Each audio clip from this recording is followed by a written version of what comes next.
Prajwal, you can continue, Prajwal. Just, Okay, just go to your title slide and then you can continue from your page. pardon, ma'am? Go to your title slide and continue from. Okay, ma'am. Just show the title slide once again.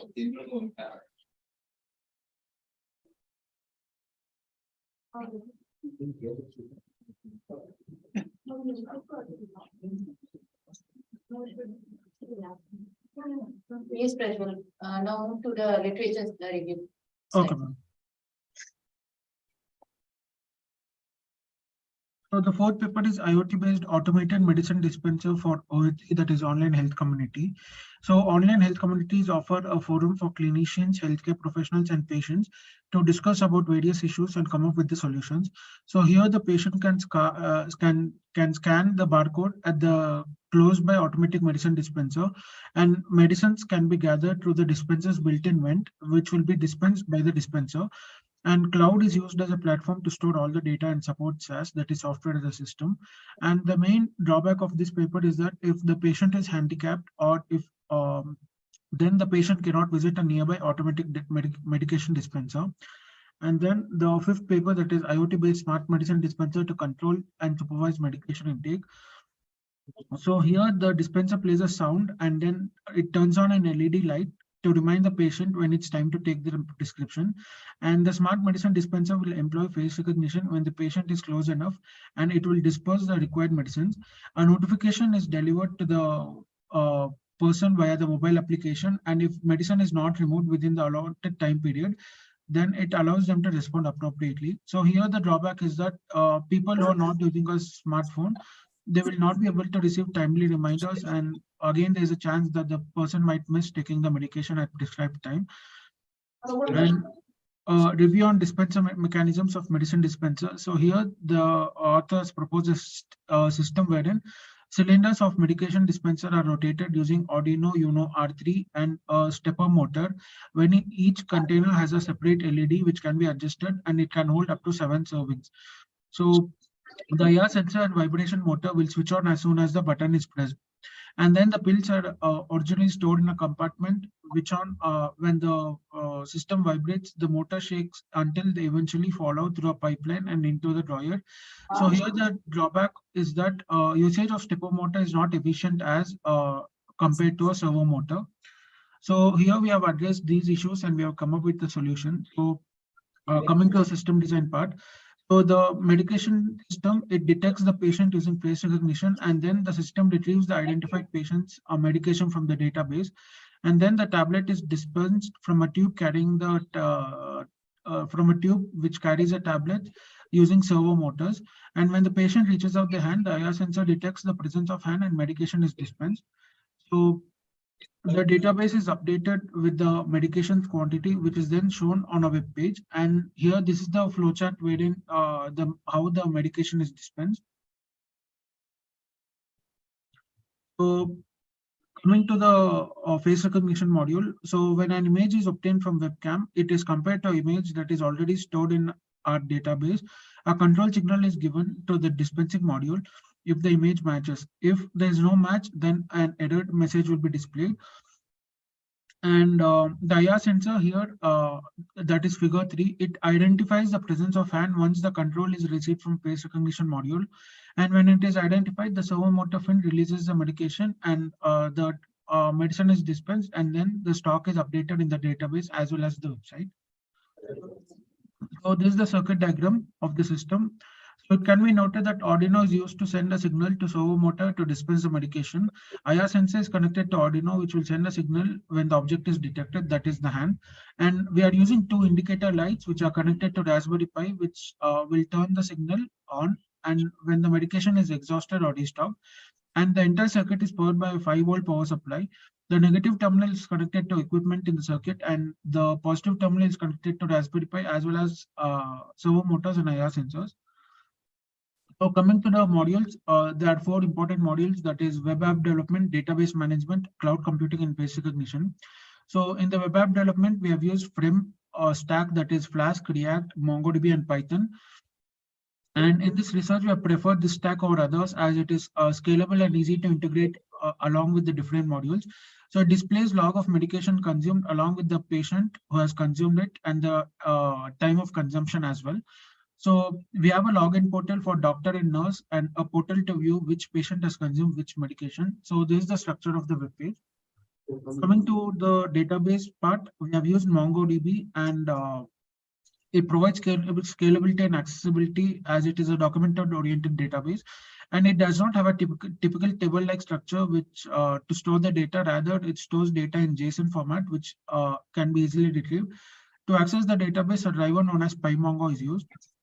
So here we can see that we have a medicine table which contains medicine name, quantity, package unit, and package price, and a record table wherein doctor ID and patient ID are stored along with the date and record.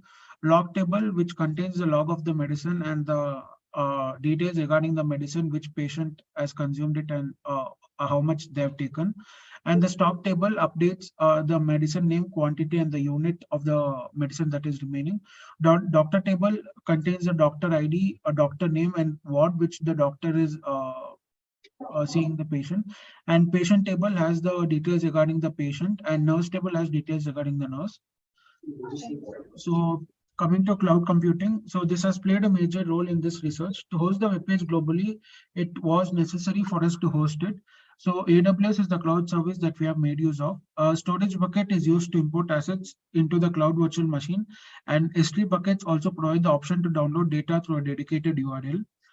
So coming to face recognition part, it has 3 steps, that is capturing the face using a webcam, identifying the face, matching the face in the database, and a pre-trained model. A pre-trained model known as CAF model is used to find the faces after data set is prepared. So we have this is the self-prepared data set where we have taken 4,000 images. That is, we have taken 1,000 images per person using captured 1,000 images per person using a webcam.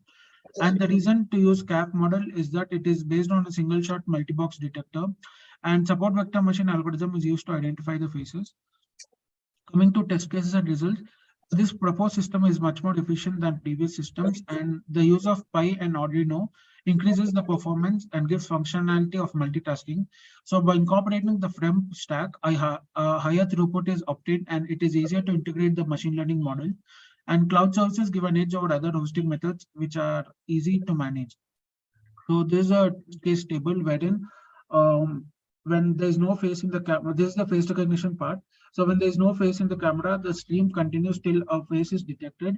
And when there's a patient face is observed, and the face recognition model detects the patient, and it retrieves the details regarding the patient, such as patient ID, and then it dispenses the prescribed medicine. And when there's an unknown face, there's an error message that is shown as unknown. And coming to dispensing unit, when there's a medication stocked in the tube, the medication is dispensed. When there's only 1 tablet remaining in the capsule, the medication is dispensed, and then the stock light is turned on, so that it indicates that the medication has to be restocked. And when there are 0 tablets remaining, an error message saying that restock the medication is displayed. So this is the web page wherein there's the design of the patient portal. And then here we can see that what medication has been dispensed and who is the patient who has taken the medication, along with the time and date. So this is the log of the medicine that has been dispensed to the patient. And this is a doctor sign-in portal wherein the unique ID, a doctor ID is given and a password is given to a doctor to sign in. And same way we have the nurse portal wherein we have given a unique ID for the nurse and a password. So there's the doctor homepage. So when the doctor logs in, he has a display of which patient is attending to and the patient ID. So once he clicks on any patient's name here, he's taken to another page wherein the details of the patient are given, and he can mention any records like what the person should be medicated on, and he can either add prescriptions or remove the medications. And then there's a nurse portal wherein the nurse will have an idea of which medication is given to which patient. And this is the hardware part, that is this the dispensing setup, and this is the front view of the dispensing setup. We have an indicator light, that is red LED is for the stocking of the medication capsules, and a green LED is for dispensing of the medication. And we have a dispensing fin along with the servo motor. So this is the Raspberry Pi setup, and this is the face recognition module, which in when the person is detected properly, his name is displayed and the signal is sent to the dispensing system to dispense the medication. So coming to a conclusion and future scope. So the proposed system is more efficient than earlier iterations, as mentioned, there were drawbacks from the literature review, so we have addressed that. And we have used modern technologies. So the system offers high availability and is scalable, portable, and reliable. The website is easy to understand, and it has an intuitive user interface. By including the face recognition element, the system is now logical and conclusive. So coming to a future scope, various aspects of system can be improved in the subsequent iterations. The mobile application and web page could each use a different web development stack. And for functionality like authentication and payload processing, the Fetch API can be replaced with more reliable API. MongoDB can be substituted with another compact database like a Firebase or SQLite. And utilizing newest features such as artificial intelligence, the face recognition module can still be enhanced. So these are the references that were referred for this paper. So thank you. Yes, ma'am. Starting from the very first thing where the face recognition is there. Yes. Yes, ma'am. When the new patient registers. Yes, ma'am. The system is training again and again. No, ma'am. When the new patient comes, we capture a 15-second video of the patient, and then the 15-second video is broken down into 1,000 images, and then we train the model, ma'am. Okay, so that means if I say that there are 5 patients coming into the system on a day, so you have to train the system at the end of the day or after every patient? After every patient, ma'am. Like after every patient is registered, we train the system. So how does it loads the system with working? Pardon, ma'am? So does it not disturb the working of the whole system? No, ma'am. So how the system gets the model is always updating, yes? When the model is updating and there is another patient who is actually using the system to dispense the medicine. So then how it Ma'am, here once the model is trained, another person can come and take the medication, ma'am. Okay, I'm talking about a real life scenario that Yes, ma'am, got it, ma'am. Yes, there is a patient who has just registered and there's another patient who is looking for dispensing the medicine. Yes, ma'am. How it will use the model? The person has to wait for a couple of minutes till the model gets trained, ma'am. Or okay, fine. Fine. Okay, ma'am. Dr. Prajwal, how are you? I'm good, sir. How are you doing, sir? Now, where are you working now? Cognizant, sir. What about your team? Yeah, they are like Nobin is working in Mysore, sir, and other two are working in Cerner and DXC Technologies. Good, good. Complementation that paper has been accepted in this CENTCON 2022. Yes, sir. Congratulations. Thank you, sir. So, question is, Yes, sir. you told that you have made use of face recognition features, no? Yes, sir. So, what is the methodology you have used for face recognition? Pardon, sir? What method you have used for face Which recognition? model you have Which model? Support vector machine, sir, to train the images. as a And for we have used a pre-trained model, that's the CAF model, which is it's based on a single shot multibox detector, sir. So what kind of a kernel you have used for the SVM? pardon, ma'am? What kind of kernel? It's a non-linear model, yes. When is something, what kind of kernel you have used? You have used a kernel function for SVM, yes, because it's a non-linear model. Is it a linear or non-linear model? Linear, sir. Okay. Still, this one, the setup is available with the team. That I need to check with them, so I'm not sure about that. I'll check and I'll let you know, sir. Okay, okay. If needed, we'll call you one day. We Sure, need sir. for some other presentation purpose. Sure, sir. Department, okay. Hope you people will be available. Sure, sir. Okay, thank you. Sure. Okay. Thank you, sir. Thank you. Thank you, ma'am. Thank you, sir.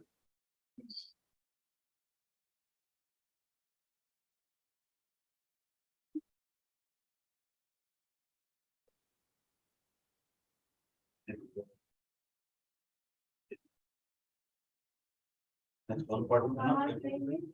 Paper ID 143, ready? Yes, sir.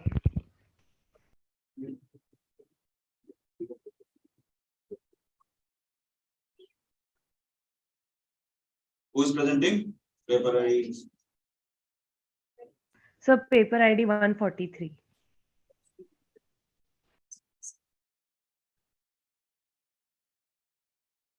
Share your screen.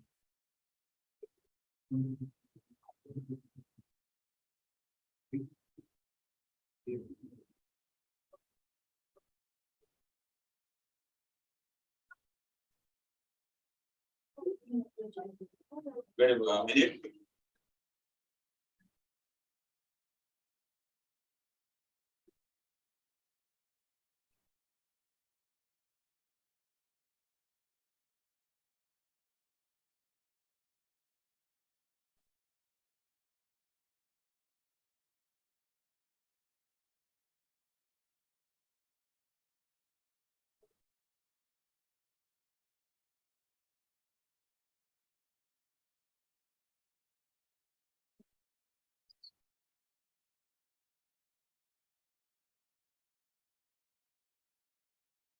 So just give me a second. There's some issue with my microphone.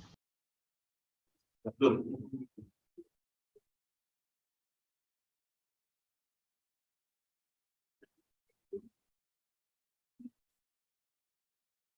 Come on.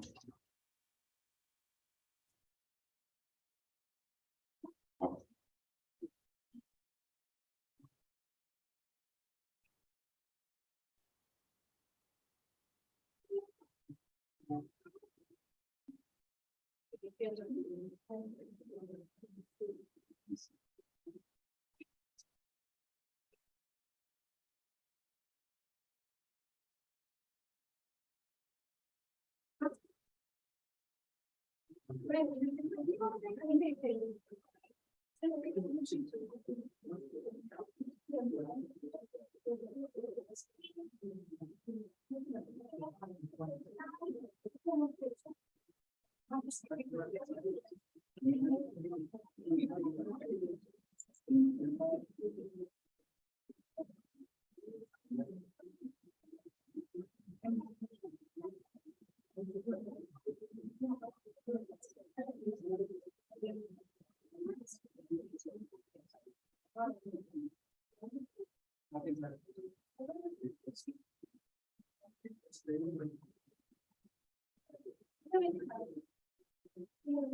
told, code. Sir, are you able to see the screen now? Yes, may I know your name? Ma'am, I'm Imansa Sharma, and I have my co-author Ayush Jindal also with me. So, Himansa, just wait for 2-3 minutes. Okay, ma'am. Sure.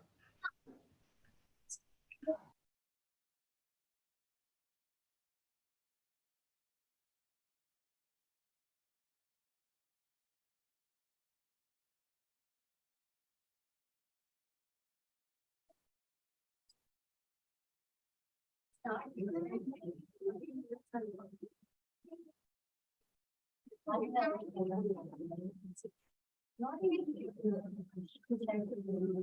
For the previous one also, sir, when, on the first page, and also, from one two has to be.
No, sir. Why should I do this?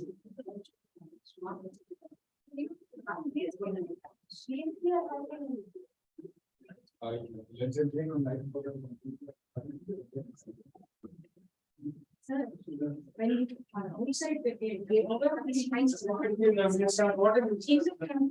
that Indians should not be there now. They cannot take that. They cannot call you as bicycle because inside the campus, in the classroom, you are teacher.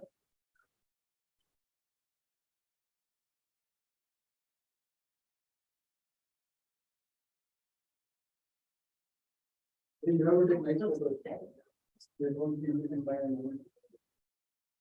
that is different. Taking means what I said. So that teacher only go.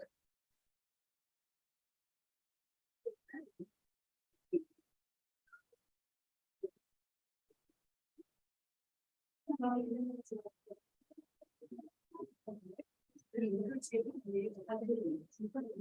many more papers are three more papers are including this.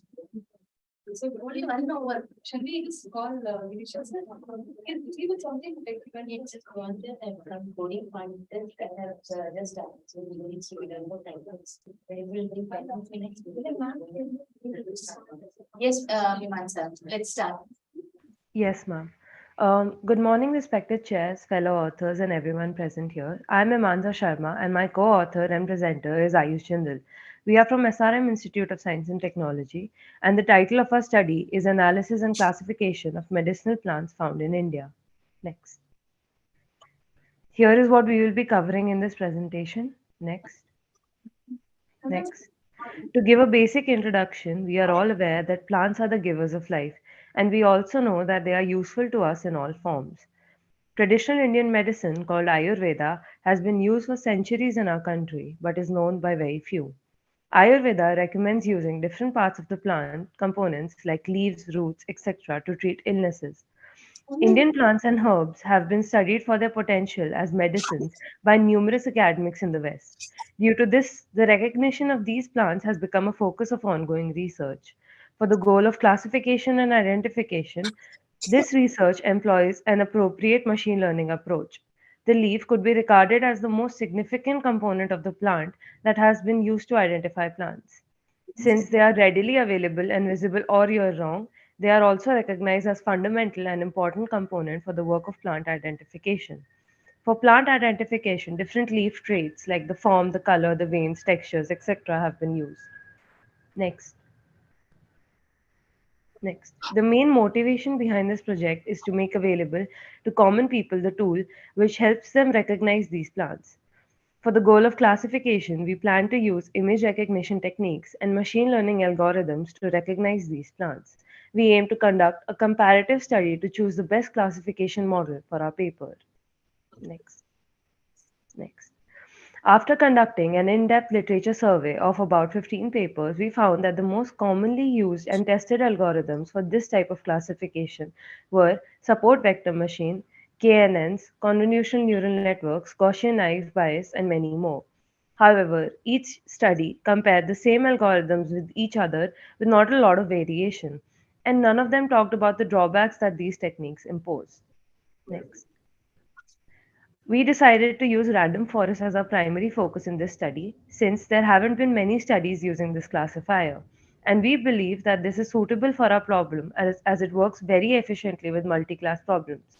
For this particular study, the dataset that we are using is called Medicinal Leaf Dataset, which was collected in October of 2020. 30 species of beneficial medicinal plants are included in the dataset, including sandalwood, cherry, Indian mint, Mexican mint, oriental mustard, and many more.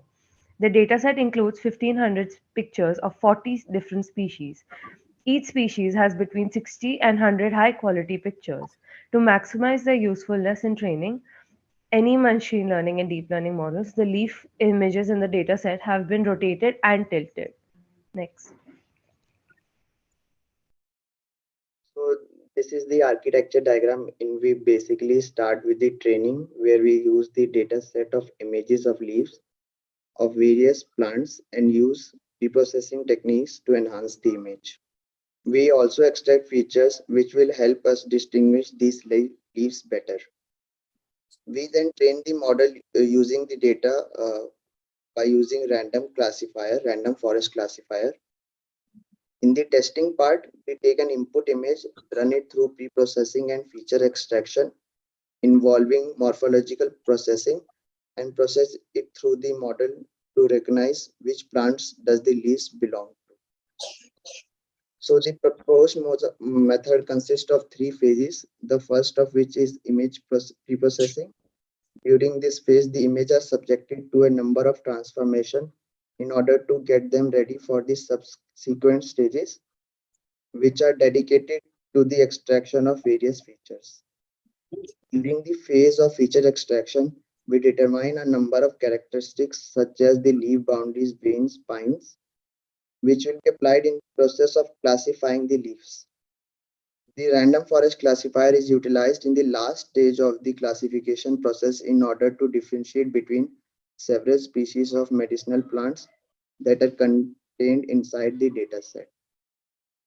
So here are the list of the features that we have used, like area perimeter, which are physical features. Expect the texture based features are contrast, correlation, entropy. And in the comparative analysis, we have compared our model to the three other models, SVM, KNN, and the Gaussian bias. The confusion matrix served as the measurement tool for how well each model performed. According to the graph, the random forest classifier has the highest precision, accuracy, recall score, and F1 score. On this slide, we have the values that demonstrate that it is the most advantageous option. So here the random forest has got the accuracy of 87%. Now talking about the result, in this study, we have observed that the random classifier showed the most accuracy considering all the criteria and gave an accuracy of 87%, while other models like SVM and KNN gave an accuracy of 85 and 73% respectively. Concluding on our acquired result, we believe that random forest is able to achieve the most success due to its detailed architecture and randomness. Future work in this area can be done using more species of plant for classification and by increasing the precision of the classifier. So here are the references for the paper that we have used. Thank you. So, what different techniques for image processing that you have utilized here? Ma'am, like we have used area, we have calculated area, perimeter, and the shape of the leaves and the texture. Like we have used taken the mean and standard deviation for the RGB channels, so that different How you species can have. retrieve those features? Yes, ma'am. How you have retrieved those features from the images? Ma'am, by using image preprocessing techniques. What are the other techniques that you have used for image processing? Ma'am, we have used auto thresholding for converting the image into binary, and then morphological processing, like there are holes in the leaves, so they would be filled they would cover them. For that, we can process them further for classification. What is the size of the feature set that you have used?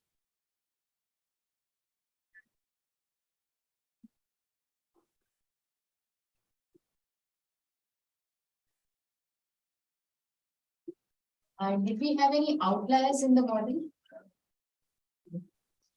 Ma'am, yes, we have considered the outliers, ma'am. And how you have dealt with that? I'm sorry. How you have dealt with the outliers? Ma'am, yes, that we have considered them the outliers, we have not neglected them. How?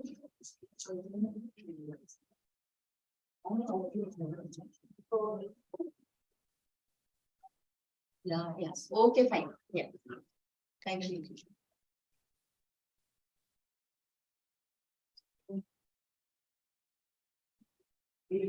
Paper number 154.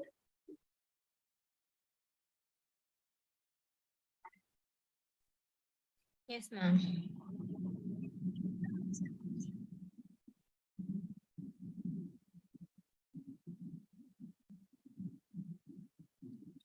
Ma'am, can you hear me? Yes. Akansha, yes. Yes, ma'am.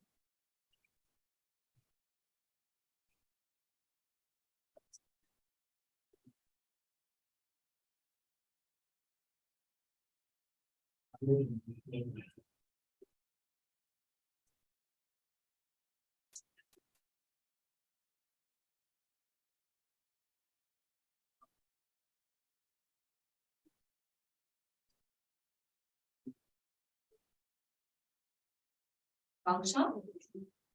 Yes, ma'am. Start. Yeah, ma'am. Can I share my screen? Sure.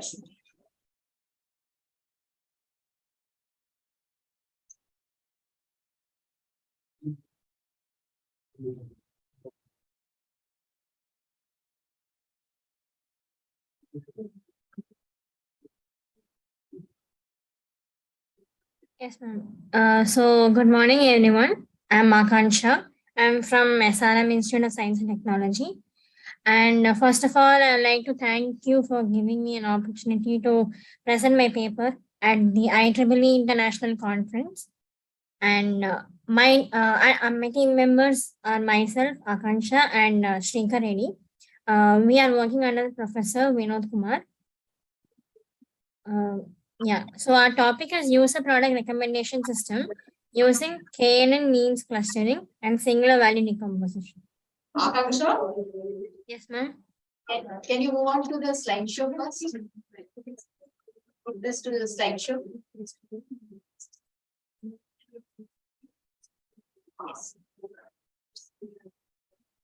Just start. So, talk about the abstract. In the course of our regular lives, every one of us frequently use this e-commerce website in order to purchase a variety of goods. So this will result in the rising diversity of consumer demand, which makes it a bit difficult for the retail company to deliver the appropriate products in accordance to the taste of its customers.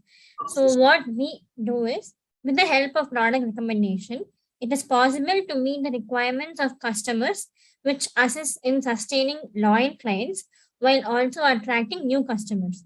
So, in our project, we have proposed a system for product based recommendation, which is built using hybrid machine learning algorithms consisting of combination of KNN means and SVD, which is singular value decomposition, which has resulted in overall excellence of a rating and recommendation system. This method has also the benefit that there is no necessity for the development of a brand new algorithm in order to calculate the forecast. To talk about the introduction, First, as you all know, recommender systems, which is also known as recommendation systems, it is a class of information filtering systems which use a model created from an item's characteristics, like whether it is content based or memory based, and so on. This is done by employing a model build. The purpose of the recommendation system is to provide relevant product suggestions, which are provided to a group of people for items or products they have the potential. These things can be anything from books to movies to musics and so on, or to restaurants and etc. Here we have the first method we have used is content based method. It involves the properties of a particular item. The second method is also known as collaboration filtering method, where we have used memory based and content based filtering. Within the framework of collaborating filtering, here they are selected to provide recommendations on the basis that they have rating history, which is comparable to that of the target user. Talk about the related work. The first one, written by Badar Hasina and so on, they have employed collaborating filtering strategy. That is one of the suggested methods to uncover content that pleases the user by utilizing evaluations from other users. Here, they have used the word which is cold start factor. But here, the drawback of this model is they had a very poor recall, which indicates that only a very tiny percentage of recommended things are actually relevant. The same will be true for KNN and SVD.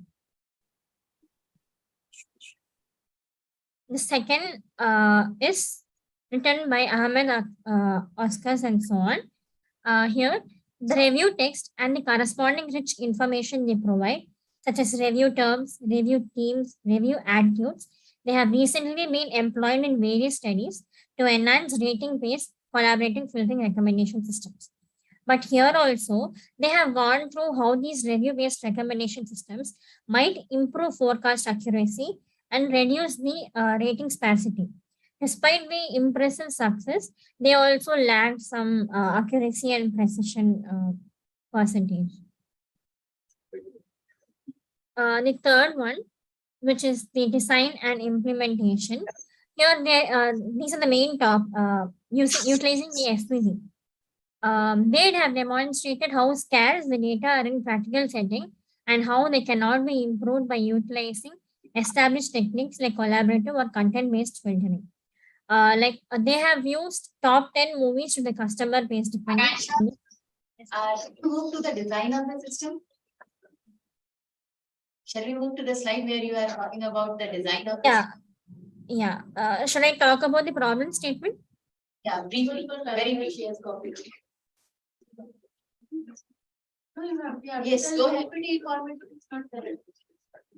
Sorry, ma'am. Go ahead. Here, the idea behind the popularity-based recommendation system is to explicitly suggest things that are popular or in style to a particular user. So first, what they have done is the popularity-based recommendation system, which is not personalized, and they suggest the same kind of products or items determined by how popular they are. So that thing is lagging.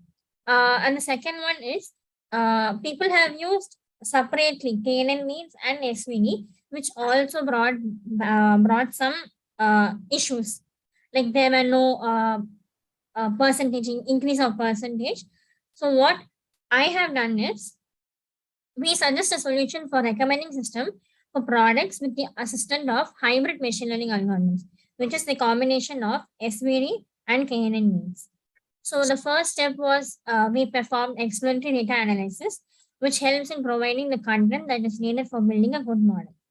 And then as it is based on product's popularity, this cannot be personalized. So we bought some set of products which will be recommended for all the users. And then in the next step, we have chosen an algorithm to generate a recommendation. It is designed to use the KNN and SVD algorithms. So the hybrid algorithms are used to find similarities on other products, features, and the ratings, and similar purchases done by the other users. then the recommendation using KNN and SVD separately. So we are going to conduct an analysis on the hybrid model to determine whether or not the combination of both model-based and memory-based gives superior outcomes compared to individual. So the architecture diagram is first we have collected the data set, and then we have done the exploratory data analysis, and then we have sent it to the popularity-based recommendation alone. And then we have given it to recommendation using KN and SVD. And then we have built a hybrid model, which is our proposed model, KNN and SVD together. So which gave our pretty good results. Here the methodology.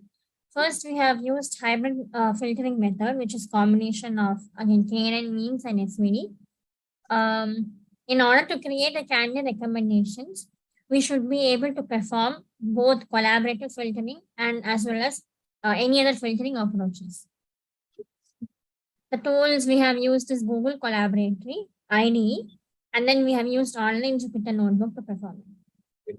The dataset used is electronic dataset from Kaggle, which has almost 125,000 rows and 4 columns. We have user ID, product ID, rating, and timestamp here. Here we have built SVD separately and KNN separately, and then we have showed how it is lagging from our proposed method.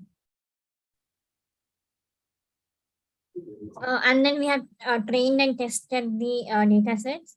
And then first we have built recommendation using KNN means, which is the memory-based collaborative filtering. And then we have used recommendation using SVD, singular value decomposition, which is modular-based collaborative filtering. And now this is our proposed method, which is the hybrid model.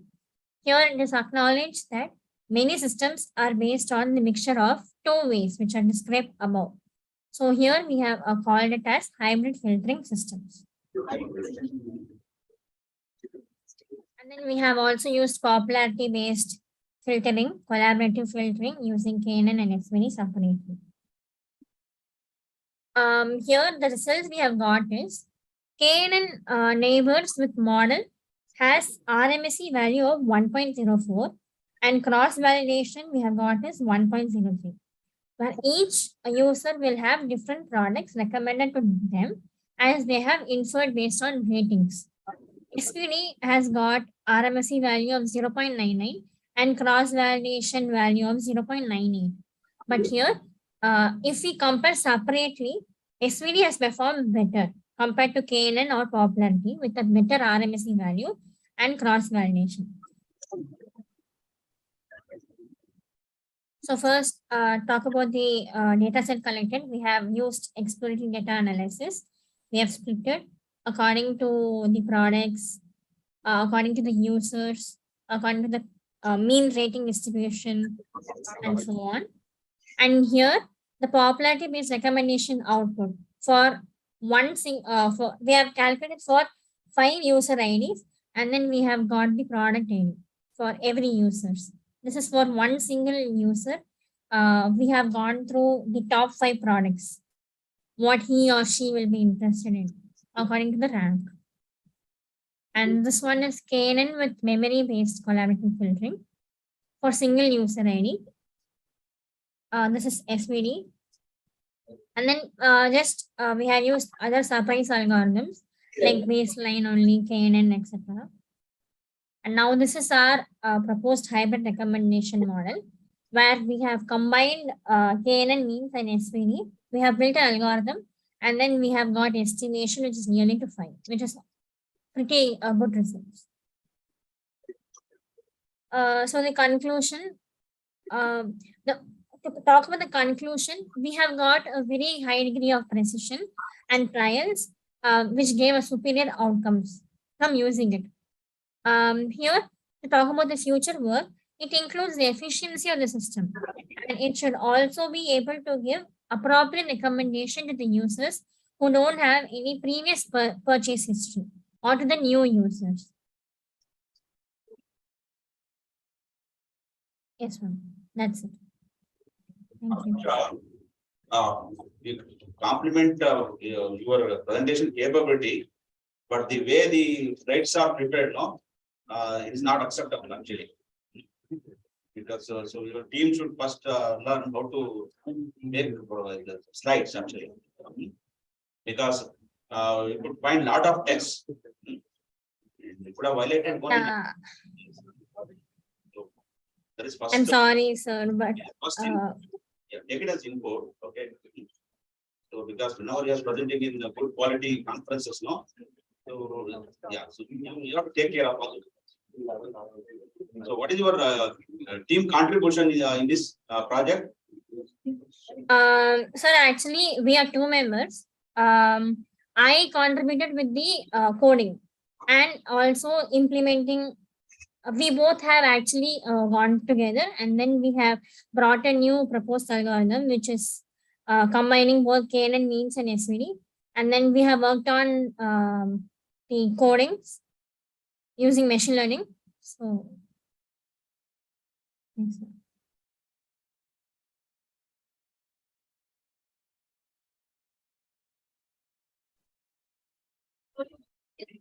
Can you highlight on the new thing that you have implemented in the proposed model? Yes, sir. Actually, we have used a hybrid filtering model, which is actually combining both SVD and KNN means.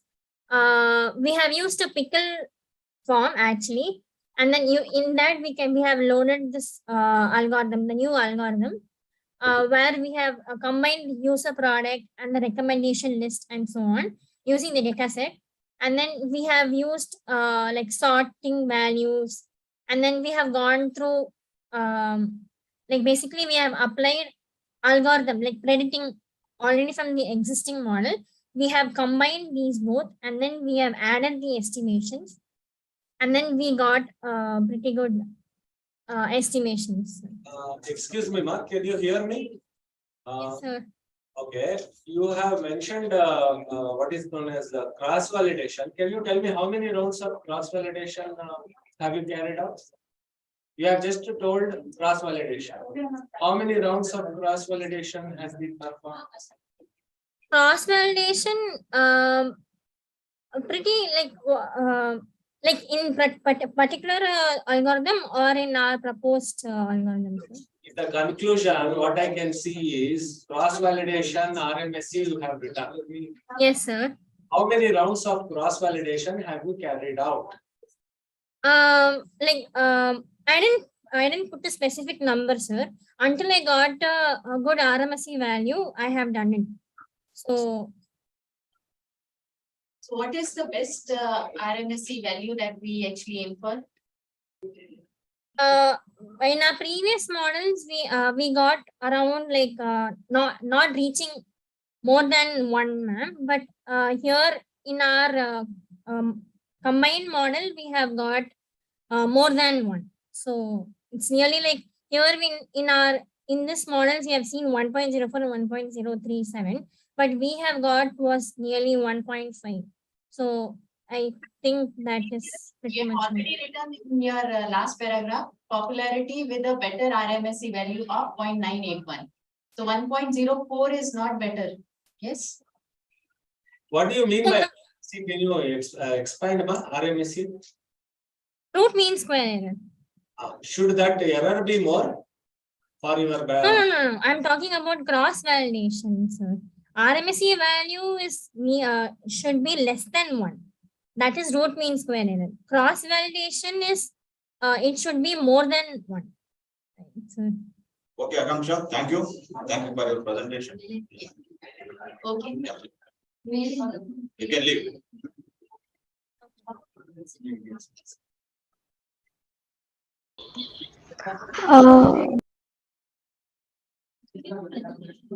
You can now stop sharing. Yes.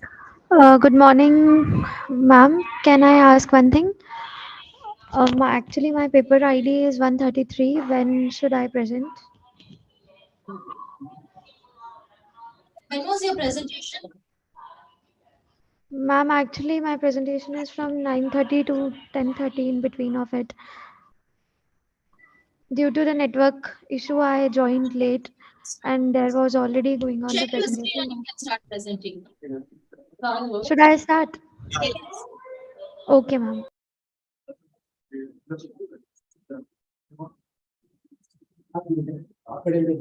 You can start sharing your screen and start. Okay, ma'am.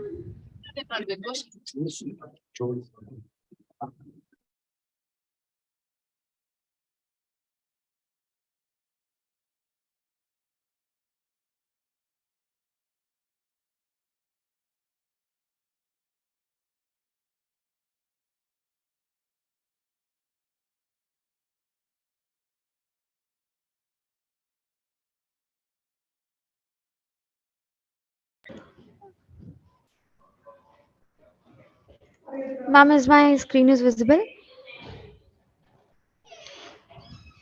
Uh, hello. Yes, your screen is visible. Okay. Good morning. A very good morning to one and all the panel members and the participants. I'm Tanusha Mittal, Assistant Professor in Department of Computer Science, Graphic Era University, Dehradun. First of all, thank you for giving me the opportunity to present my paper. The title of my paper is A Pig-Based Study of Crime Rates in Several Indian States. In order to deal with the enormous and immense amount of data that is generated from numerous sources, including social media websites, airline records, crime rates, the global positioning system, and some other fields, the term big data has evolved. There are some types of big data like structured, semi-structured, and unstructured data. Uh, to process these data, the traditional database is not uh, fulfilling the needs. So we used big data tools, that is Apache Hadoop or Pig. Apache Hadoop is very its time complexity is very high, so we use Apache Pig here. Since Apache Pig allows us to analyze data by simply running some queries, so we are using these tools. And in this paper, we analyze the crime rates of India of different states from year 2001 to 15.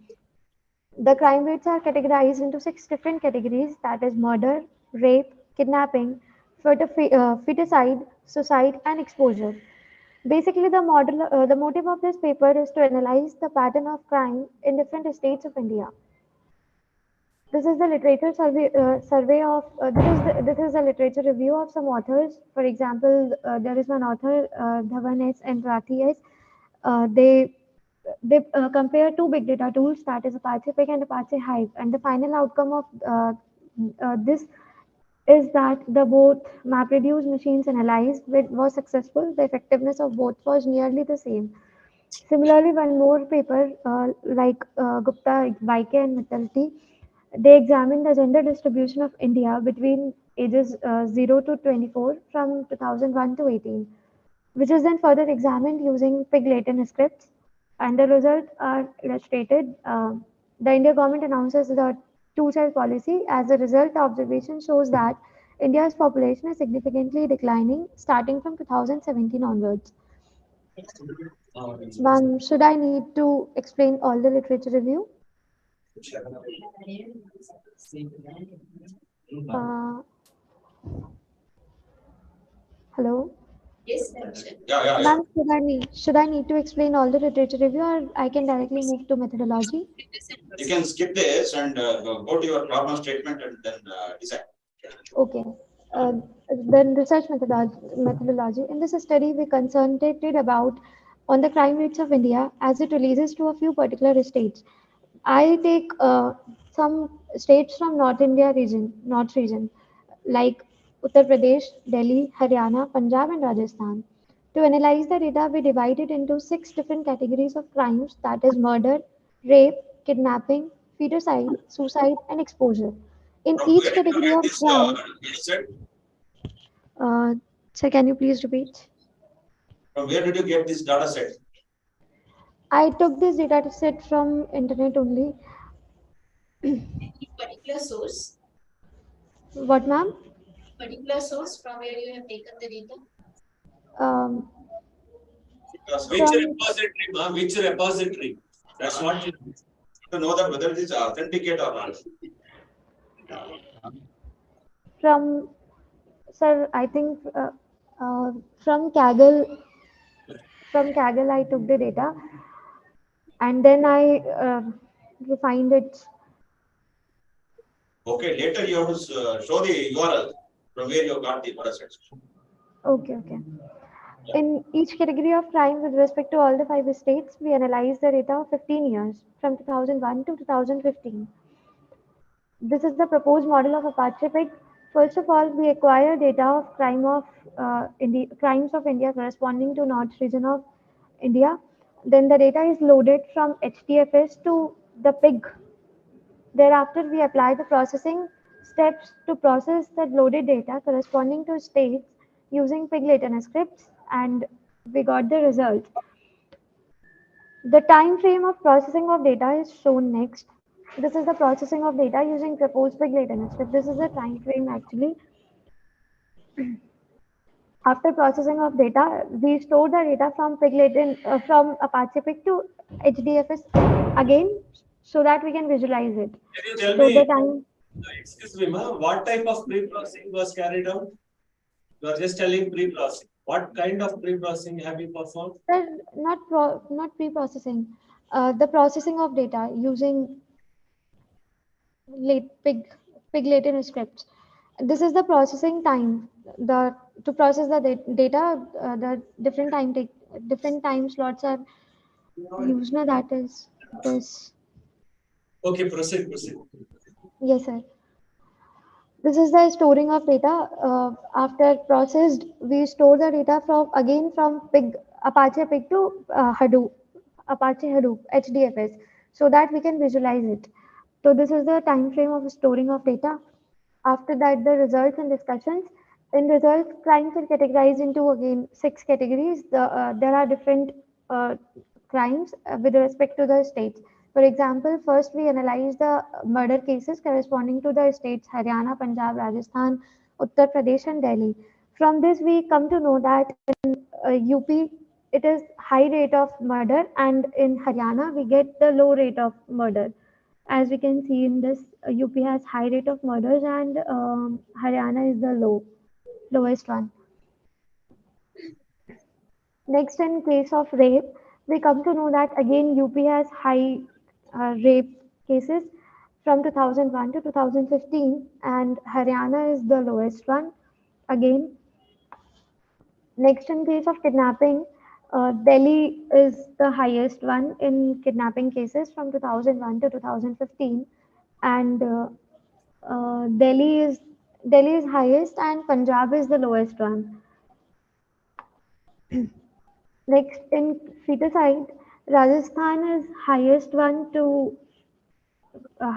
in feticide cases from 2001 to 2015, and Delhi is the lowest one of feticide cases. Next, suicide. UP is the highest one in suicide cases from 2001 to 2015, and again Delhi is the lowest one in case of suicides. Then the last one is exposure case. In this, Rajasthan is the highest one, and lowest one is Uttar Pradesh.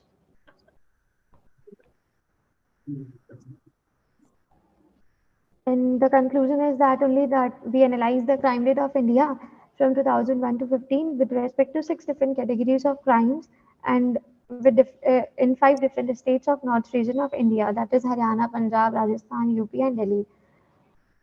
From the results, we depicted that UP has highest crime rate of murder, rape, and suicide cases. Delhi has highest crime rate of kidnapping cases, and Rajasthan has highest crime rate of feticide and exposure cases. Similarly, UP has lowest rate of exposure cases. Delhi has suicide and feticide cases. Punjab has kidnapping cases. And the results are adjusted to crime rate. Yeah, wait, ma'am. Wait. Okay, sir. How you have done the analysis? Ma'am, by using the Apache Pig. But you did not produce technical details, more technical details on Apache. These are general observations. That's what we It can looks say. like. It only appears like general conclusions you have made. Apart from these observations, are there any other technical observations? Um, yes, sir. I have some screenshots, but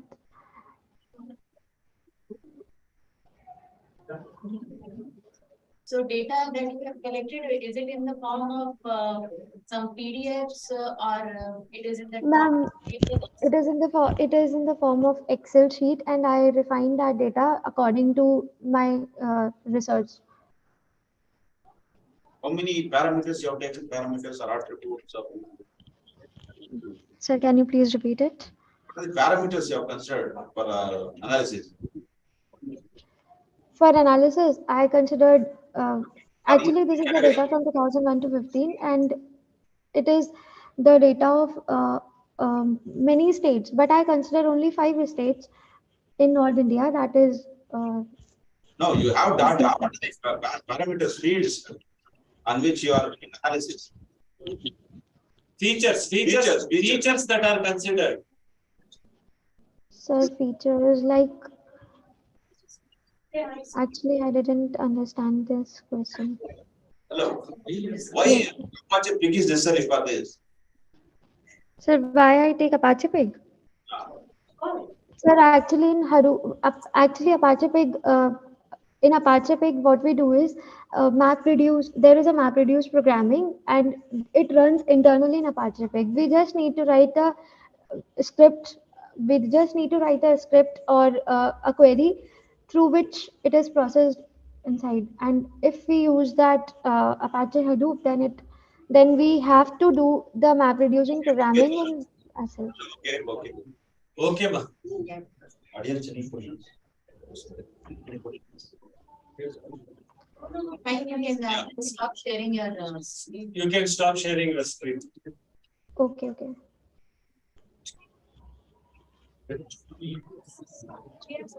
Team outlet. That's all from my side. Yeah, done.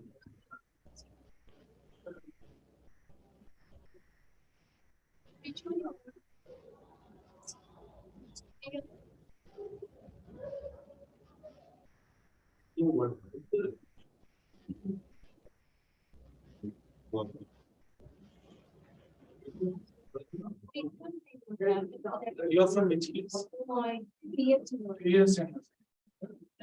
Yes.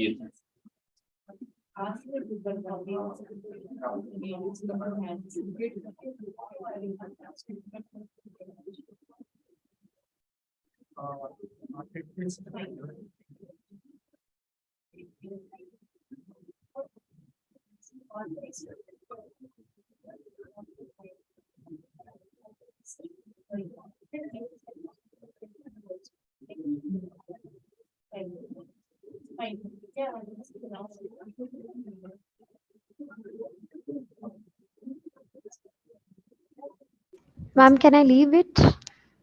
Yes. Okay, thank you. You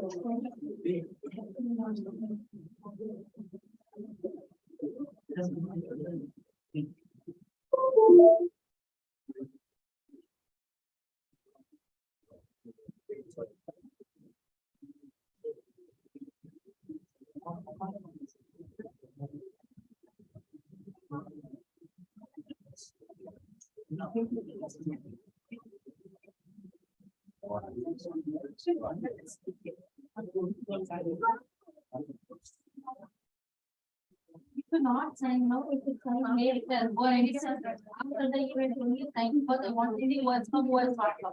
You are expecting attendance. Even if you sign later, you have to give me the attendance. I take attendance only and sending you out of the hall.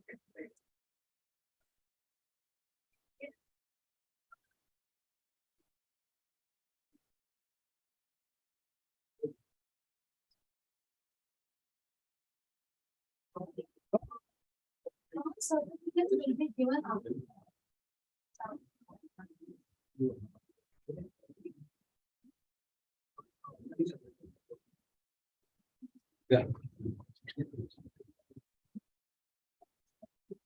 Very good morning to all of you all present here.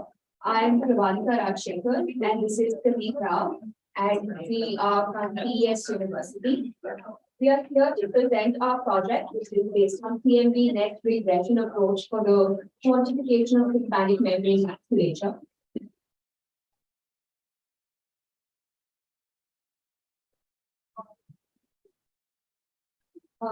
So we will give you an intro, an abstract of the entire project. So tympanic membrane, to start off, is an essential part of the human ear whose function is to help in hearing.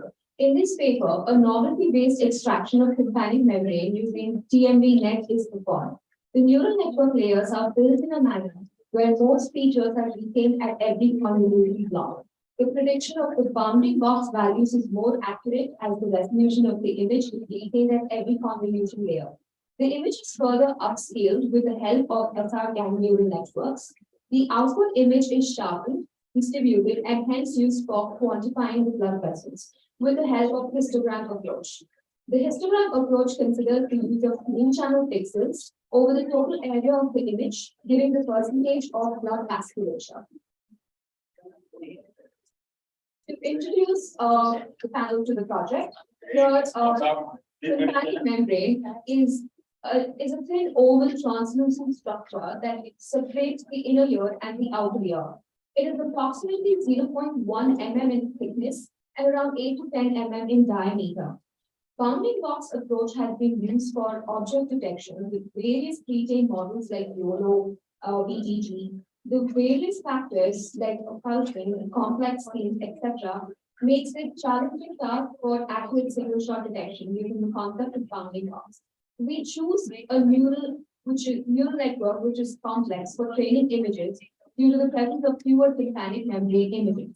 The above approach is also called the bounding box regression. The bounding box approach considered is integrated to the newly built neural network model. Super resolution technique is implemented for improving the resolution of the image when zoomed or upscaling. We consider the upscaling of the image which decreases the image quality of the extracted tympanic membrane due to the presence of noise. To sharpen a few pixels and replicate the pixels during interpolation, we use super resolution. One second, ma'am. You are just reading out the slide.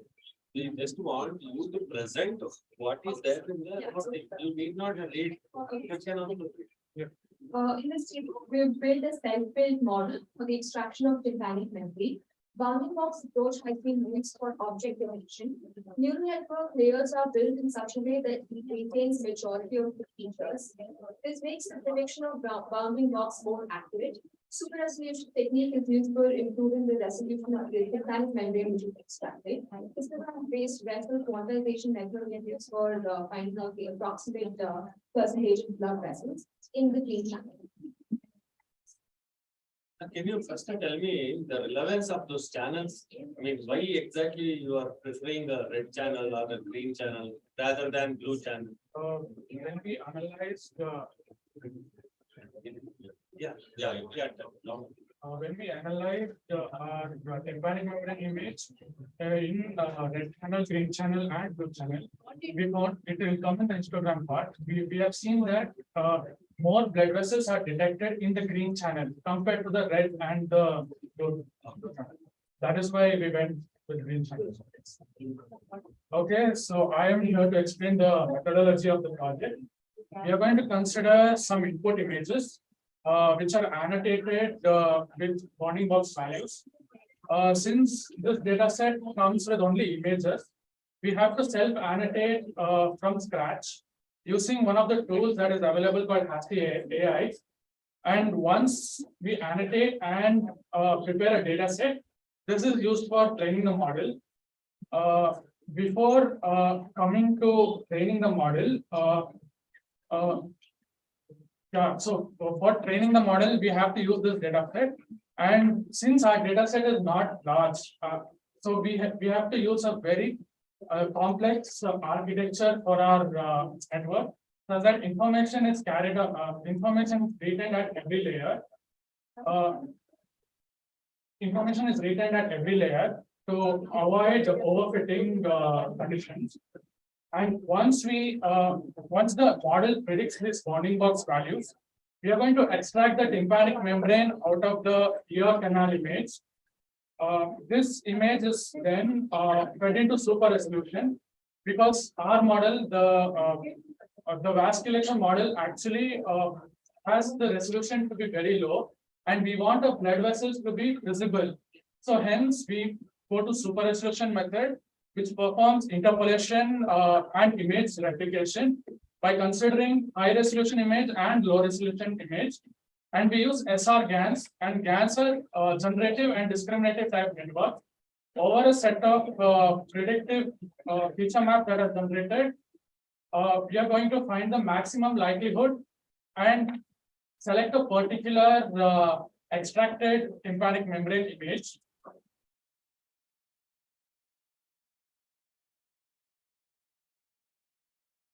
After doing this operation, we are going to actually perform histogram analysis of the tympanic membrane. This gives us 3 channels, R, G, and V, all separated over a particular set of intensity values. We chose green channel, that is the peak value, as our total number of pixels, and we have area, that is our total image size.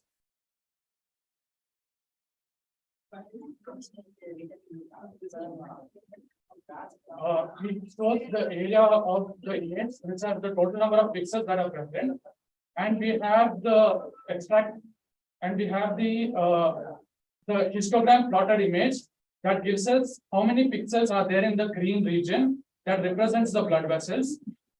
Dividing the number of green pixels by the total number of pixels that are there in the image gives us the percentage of blood vasculature. So these are the results. These are the images that are collected from Department of Pediatrics, which is publicly available data set at Wisconsin University. These 2 are the test images. This is how our model tries detecting the bounding box for the image, and it extracts out the tympanic membrane part of the image. How many samples were there in the set? There were around 12 samples. We had to perform data augmentation, that is either flipping or rotating and increasing our data set to at least around 40 to 50 images, and then train our model. Then SR-GAN is applied, where our original resolution was very low, that is was below 100. So we increased our resolution almost 3 times, retaining almost all the blood vessels that are there in the image. And after that, we performed histogram analysis. In the histogram analysis, we divided the histogram into 2 regions. One region where the more grayscale content in the image is present, and the other which is present to white region, which is not required for our project. In that region, we wrote an algorithm to find the highest number of pixels that actually represent the blood vessels, and that we divided by the total number of pixels in the image, giving us the vasculature percentage. Can you show which portion is considered, which portion is not considered? So there is the whole range, that is 0 to 255. We divided into half because when we took it into grayscale, we analyzed that the more blood vessels are present in this region because they are represented by those gray values. And once this is half, then we could find where we could find maximum number of pixels, that maximum intensity, the count. That is where we took that part, plus or minus 20, because we analyzed that even few had lesser values, and that we divided by the total number of pixels in the image. Usually we say whatever is somewhere near to the midpoint, so that portion is what the actually the other things you can leave. That is what. So in this paper, we extracted the tympanic membrane using our own self-filtration. What tools did you use to do this carrying? We used the Google Colab. We That is trained Python. Basically Python. We consider simple application. TensorFlow and a little bit of CUDA also we use to run the GPU. CUDA. Okay, so our future work is to quantify the blood vessels and also the detection of blood vessels and also the extraction of the tympanic membrane in a thematic way. These are the references. Thank you. You are in final year, Finally. Yes. CSE. No, sir. Electronics. You are first year?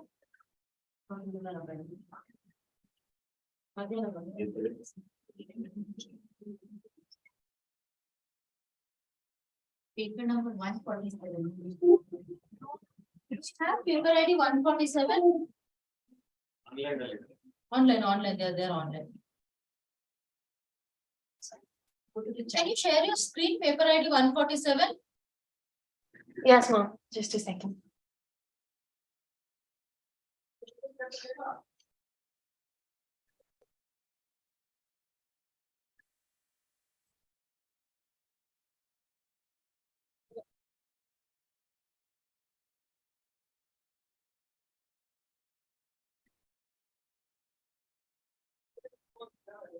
Is my screen visible? How are you presenting? I'm sorry. Okay, your screen is visible. Okay. Good morning, everyone. I'm Tanya Ramanathan, and the paper that we're presenting is based on comparative analysis of machine learning algorithms to predict solar irradiance. My co-authors are Anirudh Balan and our guides were Ms. Shama S. and Lakshmi S., assistant professors at Amrita School of Engineering, Bangalore. So the reason why we chose this project is because even though there are so many attempts to switch to green energy, for example, using electric vehicles, but the question is, are they really sustainable? Because most electric vehicles get electricity from plants that are that use coal to generate the heat. So this, in such a case, this is not exactly a sustainable source. So what we're trying to promote is to switch completely to sustainable sources like solar power.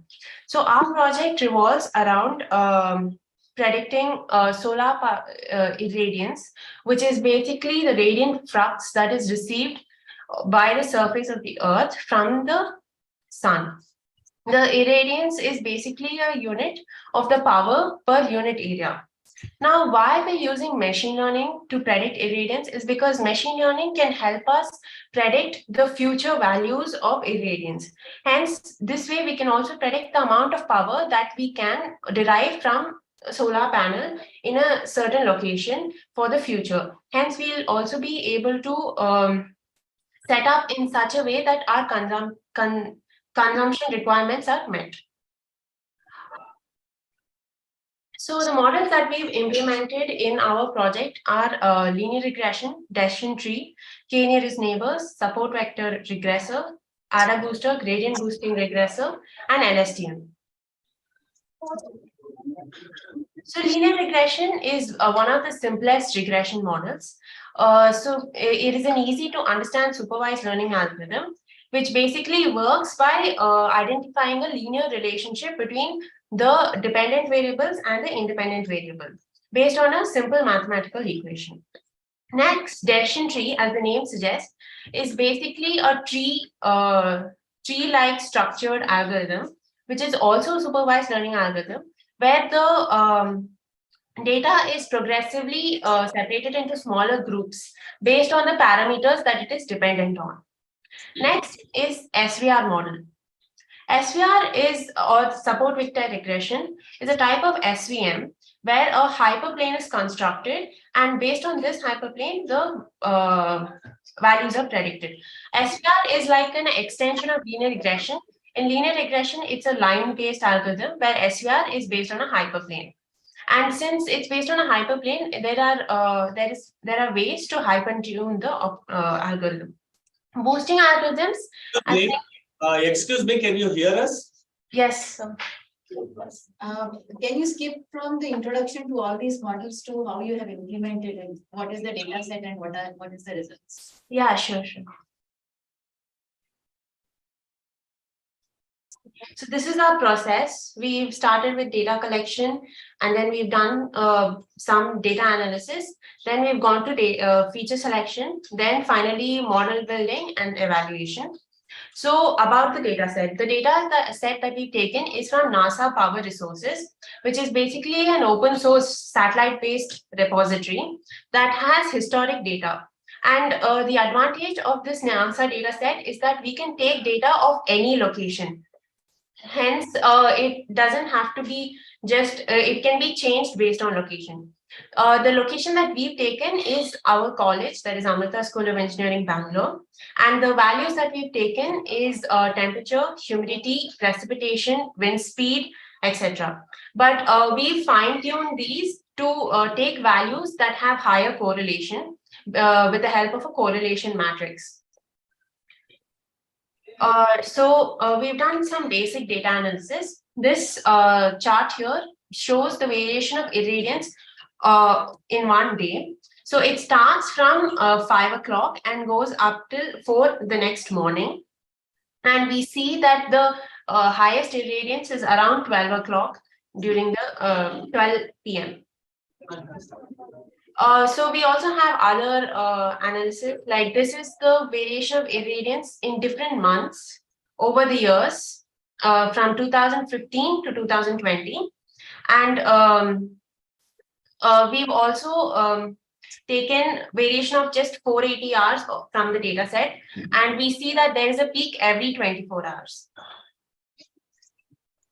So there are some performance analysis parameters that we've taken. Now, since this is a regression model, we cannot take accuracy as such because accuracy bases it on a specified value. So since regression is taken, we've taken metrics such as mean absolute error, mean squared error, root mean square error, and R-square score, which is a regression score. So these, mean absolute error is just the difference between the mean value and the value that is being corrected. Mean squared is the sum of all these values divided by the total number of values available. Root mean square is the root of mean square error. Now, all the errors that we've taken here is are normalized values because our data set has been scaled using min-max scaler.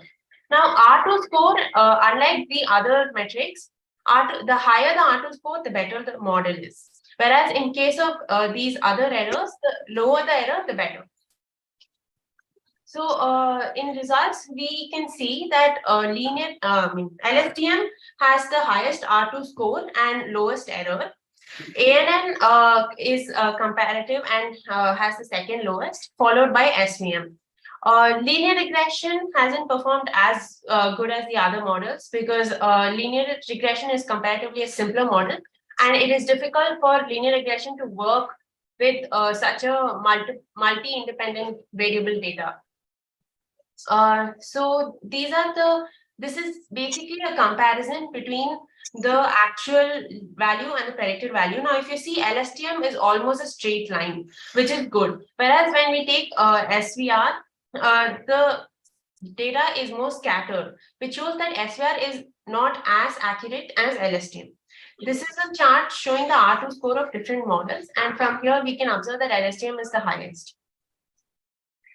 So in conclusion, as I had mentioned initially, the basic idea of the study is to forecast solar irradiance so that it facilitates solar power prediction. And this can also be used to help others understand, those who are not fully familiar with the idea of solar power prediction, to understand how solar power prediction can help set up solar panels and in turn understand the return from setting up solar panels. Thank you. So in this, what is the data set size that you have used? A NASA power. I'm talking about the size of the data set that you have used. Oh, size. Size is there are almost 50,000 values. And how many features? Features. The final data set has only 5 features, but initially we had almost 12 features in the data set. You talked about the correlation also, yes. I'm sorry, could you please repeat? You talked about correlation in between, yes, between the. Yes. So, what was the result of that? Did you have any correlation metrics? Yes, we plotted a correlation heat map, and then we passed these correlation values into a loop where only the features that have higher than a certain threshold are selected for the final model building.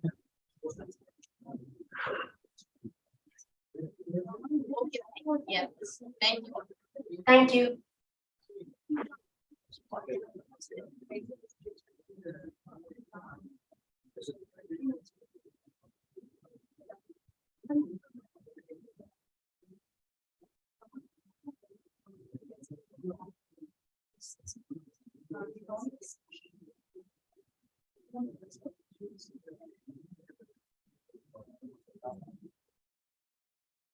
Paper at 1.6.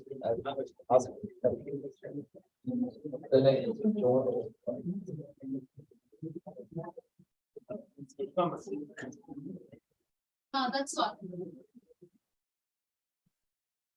Thank you. So next we'll be having the keynote session in another 10 minutes by Dr. S.T. Sudarshan.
Okay, let me move that.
Namaskara. Good morning to all of you. First of all, I have to thank you for the wait you have gone through. And disruptions happen like that only when we are talking about disruptive technologies. And I especially thank Dr. Pushmala for taking the lead in following up and ensuring that I'm here. And Dayanand Sagar University, I have come here earlier also in some other capacity, but not for a public function. So that's a good place. I have also been part of your other campus in some of the board of studies. So this institute has been a nice place where I see activities happening. So thank you to the institution for hosting this event and also giving me another opportunity to have a look at the development that's happening. And the IEEE, which is supporting in many ways this event, and we are well connected with them, and we can see great people like Dr. Avudhi and all being part of this event. So we already have enough wisdom and inputs on disruptive technologies. So today, right now, since I'm behind schedule, some of the things I'll cover at that high level. As Dr. Pushmala introduced, I'm currently with CDAC. How many of you have heard of CDAC? A couple of hands. So basically, we are Center for Development of Advanced Computing. Anything that you talk about supercomputer in India, it comes from CDAC. We are the agency for it. So to that extent, in the era of AI, ML, smart systems, quantum, modeling of this molecular system and other things, all these high-tech things, if we thought, all we need is a computing power, along with the algorithms and whatever, technique that we use. But they all depend on how fast we can compute, how fast we can communicate. The third most important aspect is, after all the work is done, it has to be seen by us or felt by us, right? It should reach the way it is presented and communicated back to the individual. That part many times we miss out, we keep it aside, but these three go together. So the communication has one is the communication, the electronic side, how data is communicated. But the other thing is how it is communicated to the human computer interface, man-machine interface. They are becoming very important. That's why we have today, we have that what is called metaverse, so many other things where we have avatars, virtual reality and so on. So this is the kind of communication and computing that go together. And CDAC is doing a very good role in that area. And we do have a supercomputer at Bangalore, CDAC as well. You are welcome to visit. So with that, I'll start my presentation.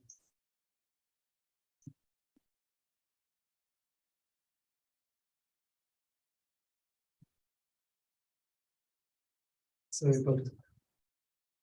just as a quick disclaimer, most of it are available if you do enough homework, but I have tried to put things together. However, the comments and observations are purely my personal experience, nothing to do with the CDAC or any government stand. It is as an individual, as a person who has been practicing for more than 30 years, it comes out of that. So when we talk of technologies that can disrupt, the first question is, what is disruption? So if you look at it, disruption comes from the root word rupture, something breaks. So what is disruption?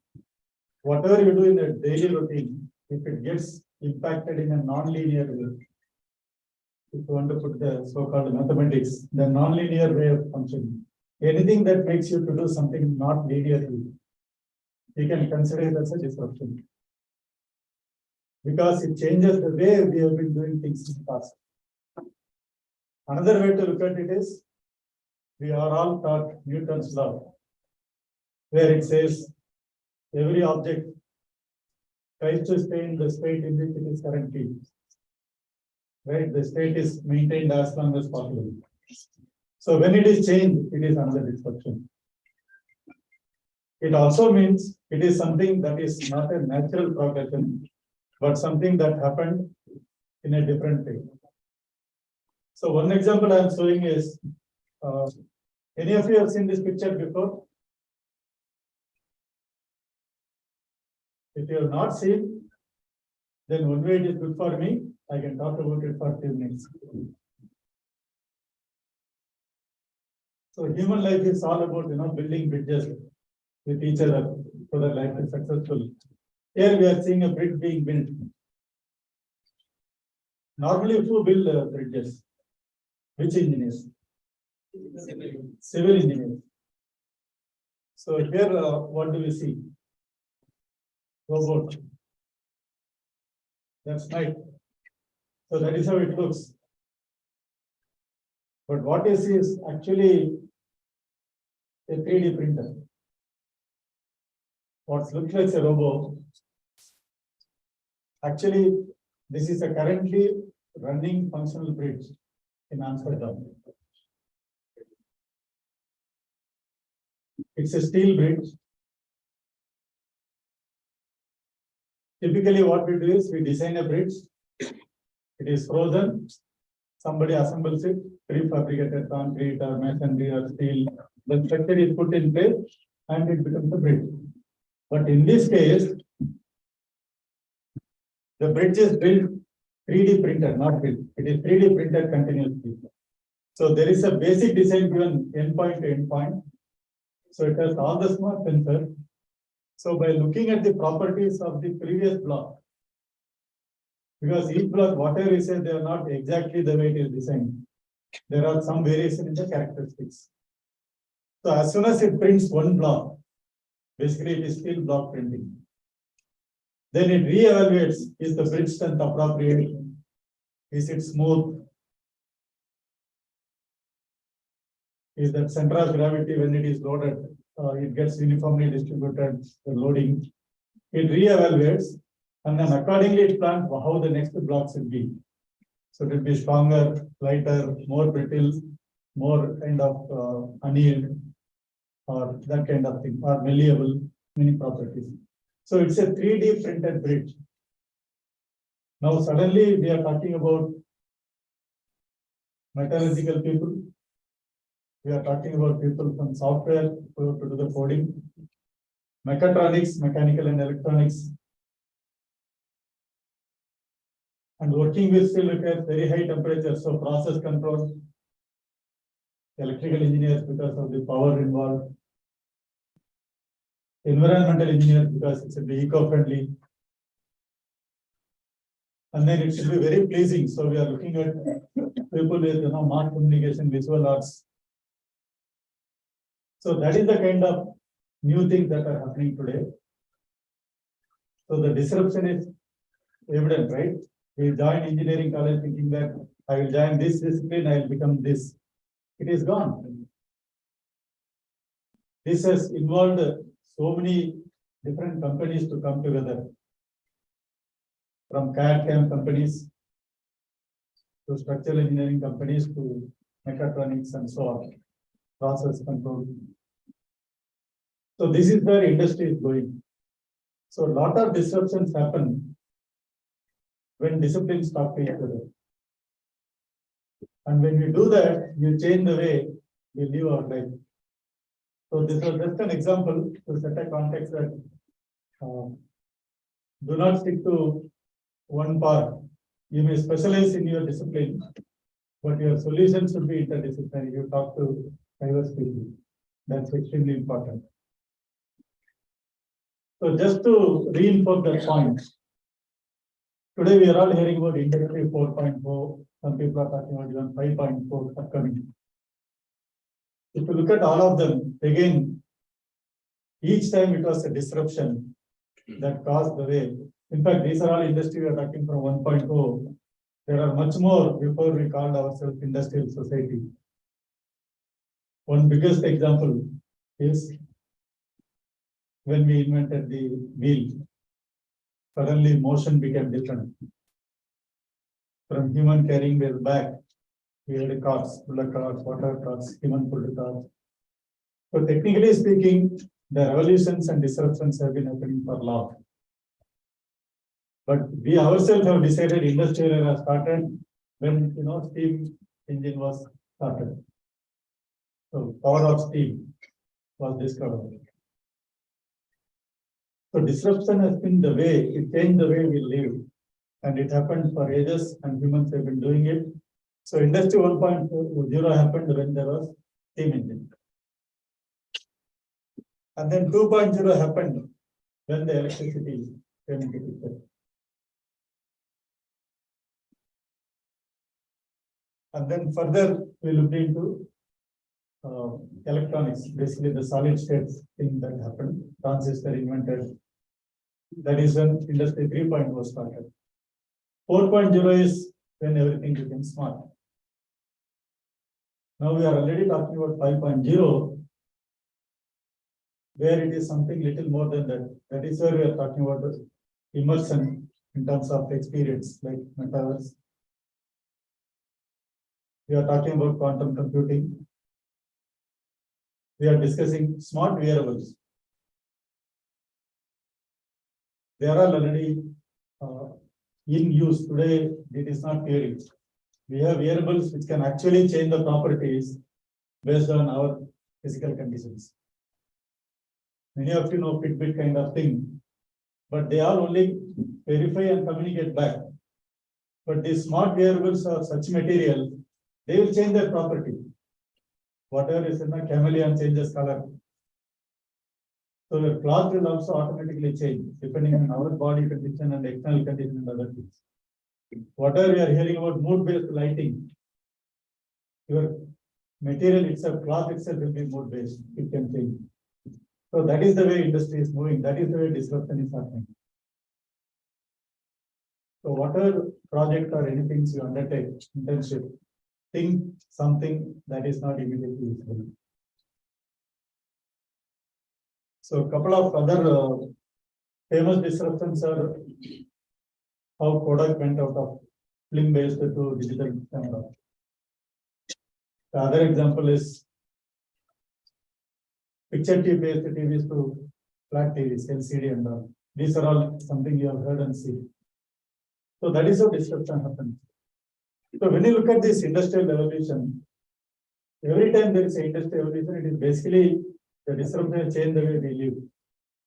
Today, another wave that has come is the post-pandemic new normal. That is for us to look at how do we live there. So every time the evolution happened,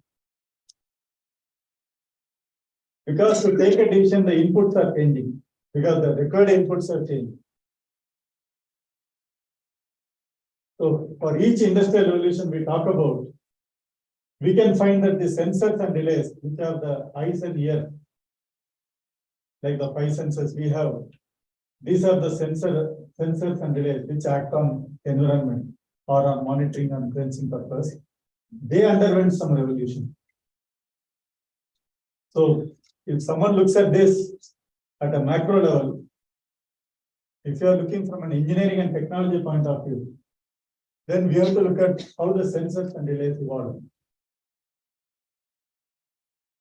Because in the end, the nuts and bolts should be strong enough to adjust the speed. If you are looking for high-speed rail, the rail should be able to go at that speed. So the entire parts, the speed at which you are doing the sensing, the braking, everything should match. So as an engineer, I have to go a little bit deeper under the skin. Then we are looking at sensors, how they evolve, the relays, how they evolve. One fear we always have is every time automation comes, we think about loss of job. So we lose job to those things which are mundane. But if you really look at it, the operator in the park, if you go to a coal mine, for example, They were actually blasting the coal bed, stand in the dusty environment, manually shovel the thing and carry it back. And it was very shocking and sad when I actually visited a coal mine. That mine was operational. So before I entered, we were a team of 5 people. We went for some particular purpose. So one of them, he had a little bit walking disability. So they told the police, you cannot go, we don't allow you.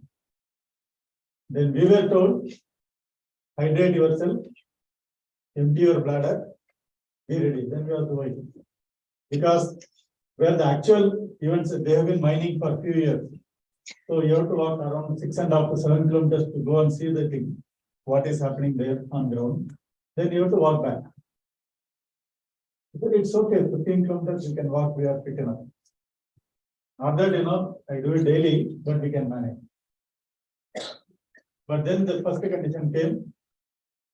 Now wear this helmet and belt. And it had a lamp, head lamp. And further, the battery pack was almost like a rifle. Some 10 kg back was added. Now I have to carry that 15 kg load extra. Now adding walking 15 kilometers to 15 kg load. Then there is a stick in hand here. Because it is not a laid road. You are walking in a cave. Then came the next point. During the entire process, you cannot use any restroom. Normally, what do you do? Every 1 kilometer, we drink a lot of water, take a break. Now, 15 kilometers, we have to do that. So, that was a long walk. We learned a lot. And we thought we are going through some lot of pain and maybe adventure. Then we realized there are 250 people working inside. 8 hours after walking this much, do that 8 hours, they walk back and they don't drink even a pinch of water to avoid urination.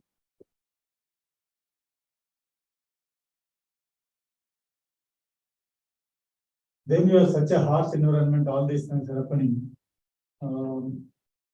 What do they do after such a post-retirement and all? What are the medical benefits? Some talk here. The shocking news was, normally post-retirement is not an issue. We were surprised.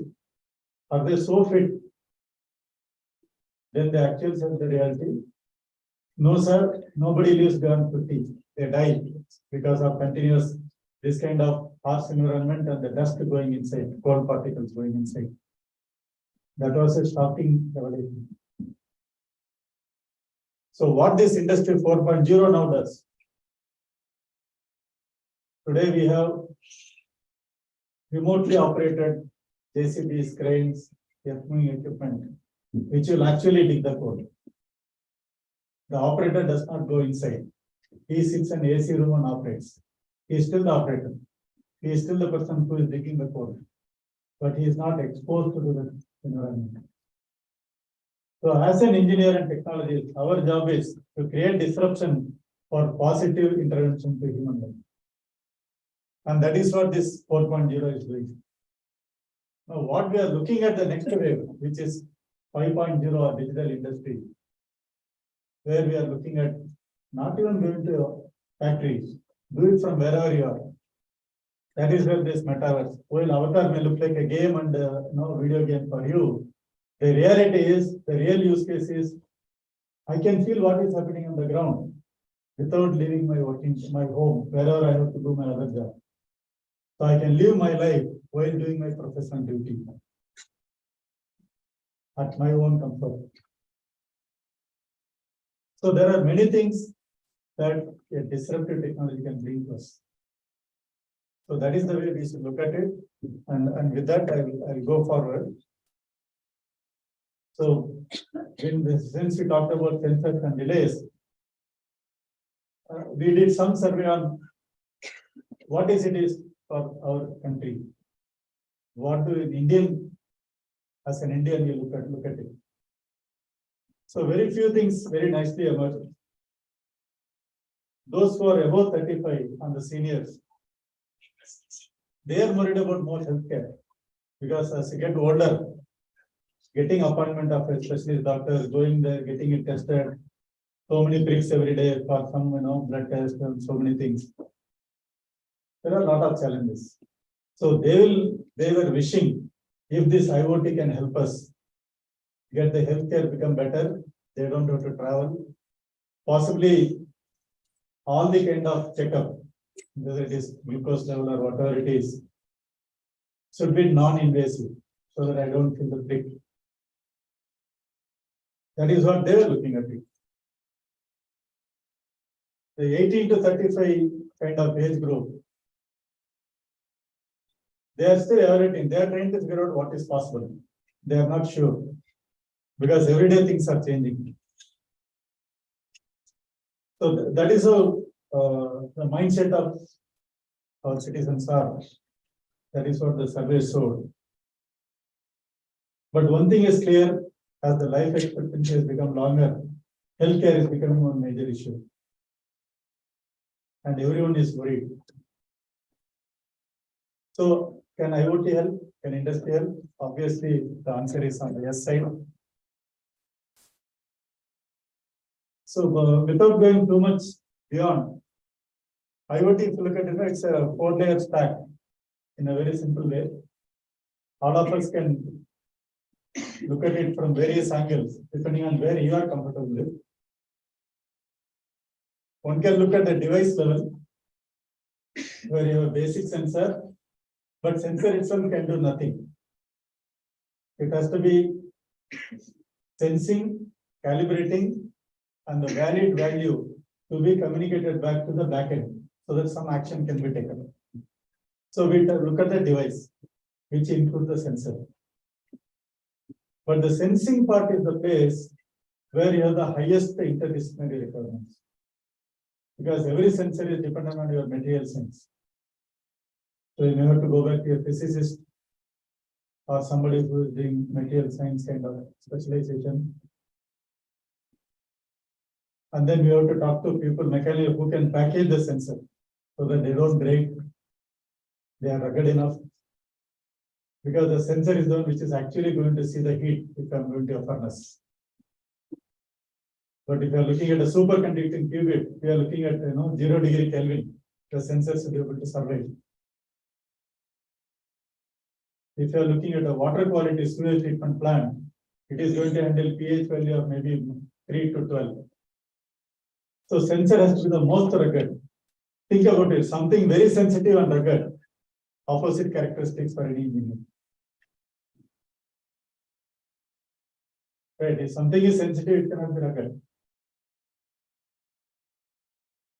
But the new demands are, it should be like that. So the packaging becomes very important. So many of you, it will be better to do a project to take a working lab board, convert into a usable board in a real application. Then you become an entrepreneur. Because that is where we are lacking talent. So at the device level, IoT can do many things, but as I said, you should know what is in which domain it is. So you should understand it. If it is carbon emission, what it means. So suddenly you're talking environmental engineering. So like that. Then one level higher if you go, having sensed it should reach the backend. So that some computing system, a cloud or something, can actually do the work of calculating, linking, what is the global impact, what is the local impact. So one should be able to realize, all of you might have heard of dominoes effect, right? If not, anybody read Zen stories? Zen stories? Then ZDN. Lot of Buddhist, like Panchatantra equivalents. They taught philosophy. So there are 2 stories maybe I can quickly tell. Madam, you have to interview 5 minutes before I. Because when I get a mic, I don't know. I don't look at the time. So one story talked about a morning assembly of disciples. So the Zen Guru is saying, he says, In the dream yesterday, he did not, yesterday while sleeping, I became a butterfly, I did the following. Now I am here. He said the question is, am I the monk who slept was dreaming a butterfly? Or am I the butterfly now sleeping, dreaming like a monk here? Because in the dream I was butterfly, I felt like butterfly. So is that the true thing or is it the true thing? So how are you experimenting today through your avatar? At our helps you to realize various worlds, various dreams. So somewhere you can connect. The other one is everyone has faced. For many of the avalanches, I do go for some trekking in the high Himalayas. I was told by the local guides who live there, they take us. We don't know anything, they make all arrangements. We just follow them. They specifically tell us not to shout, not to clap. We are used to clapping, shouting, listening, right? Whenever we see something awesome, very nice, they say don't do it. You should walk, it should be more like a catwalk, not for passion, but that is a need. Then they told, because you make anything that is audio, it is an acoustic wave, it's a pressure wave. It gets transmitted, if it can disturb one point in Himalayas, one rock that is not stable, or one ice cube that is not stable, it can trigger an avalanche. So there is a Zen story saying that suddenly when tsunami comes, they ask the monk, what happened? The monk replies, the butterfly flipped. Basically, it means a butterfly just flipping its wing resulted in a pressure wave, which triggered a tsunami. Some movies also there is something, right? You know, there is a long thing. So domino effect. So that is something happen that will be known only when you communicate. The network can naturally people are all are connected, but now our sensors have to connect. So the communication aspect, 5G, 6G, so many other things are there. Then once connected, somebody has to do the processing. Then comes your information processing. Information processing results in information overload. We will not be able to handle. So if you have too much information, actually, in my case, whenever I have too much information, I become stupid. Like today it happened. I went to the other country. So having information has no meaning unless you are wise. And they say wise people don't speak like you, and stupid people speak. They can't keep quiet. So the wisdom is when you only look at actionable information and context, situation aware information, relevant information, the rest has been kept on the side. It is very important to keep that in mind. So that comes at the top layer. The application will be quite different. I'll give another example here.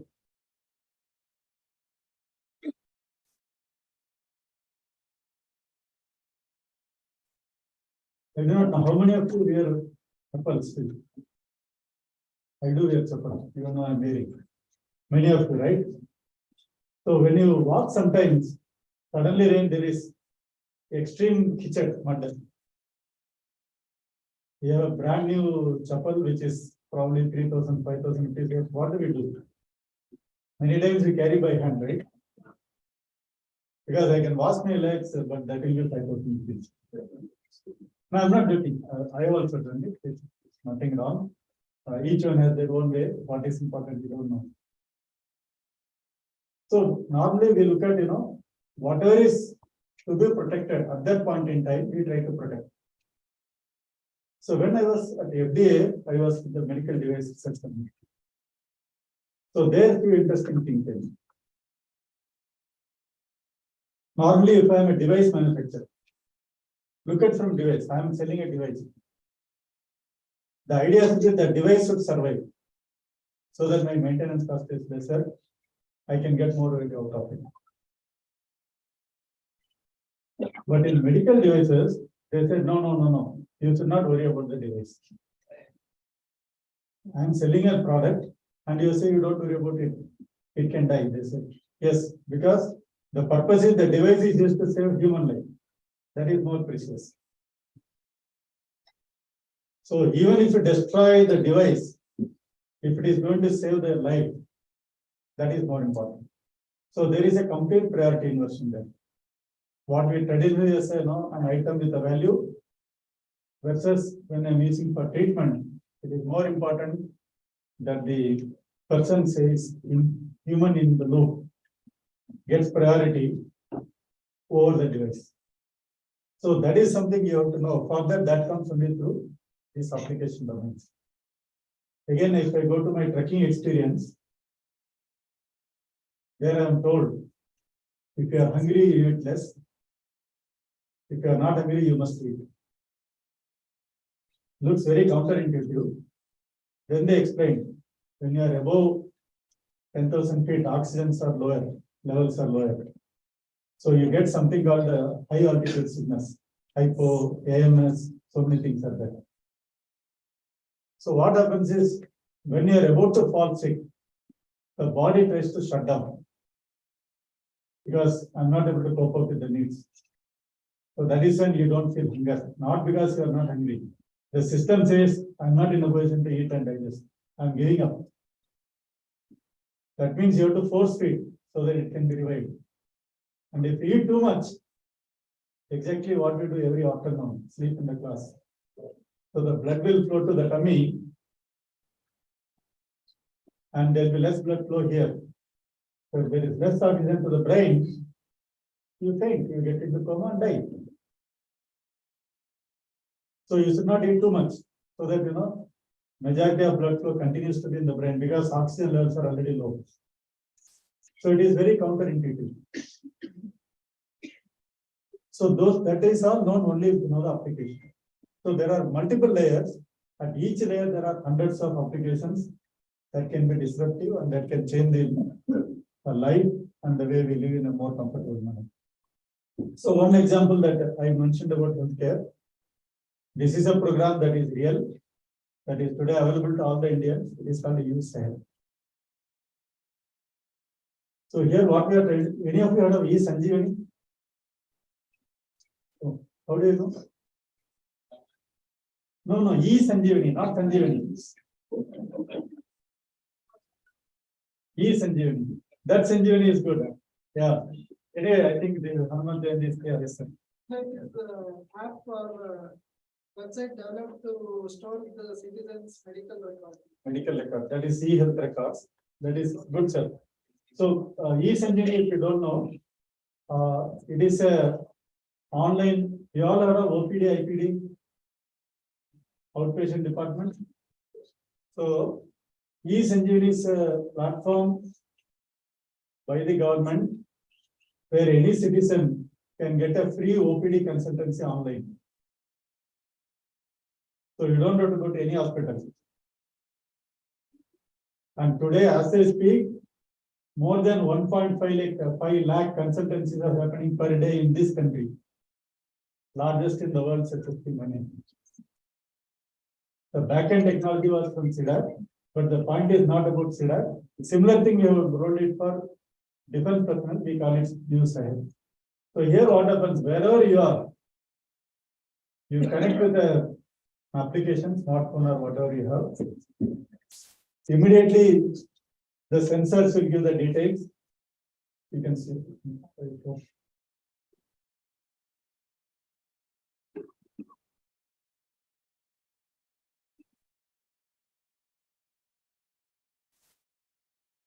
So you can see the sensors around the body, they will actually take the readings and they communicate back. So once that is coming, and then at the end, the doctor actually writes a prescription and you get a e-prescription. When the prescription is in place, we have e-Aushadhi, which is a common drugstore. So you can order online drug and it can get delivered. So look at this amount of saving we are looking at it. So doctor also today in Bangalore, if you see every doctor is in all the specialists working in 10 different hospitals, commuting 1 hour here, 1 hour there, on the road 7 hours. But if it is this, I can use my entire 8 hours, 10 hours to actually serve the patient.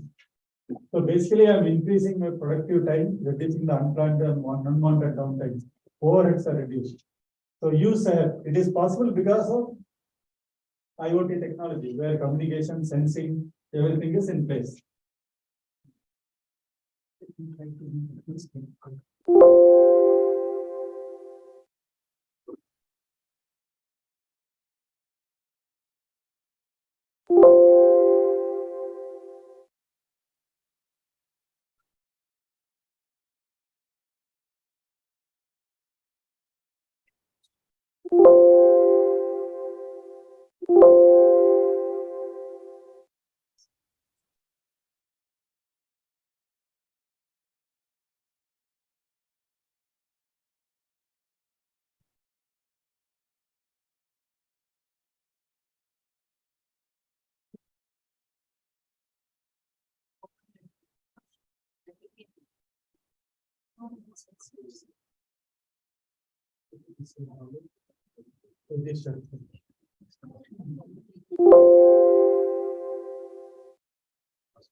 So we talked about the use ahead. If that is one end, another, we have multiple examples. I have just to put a couple of them.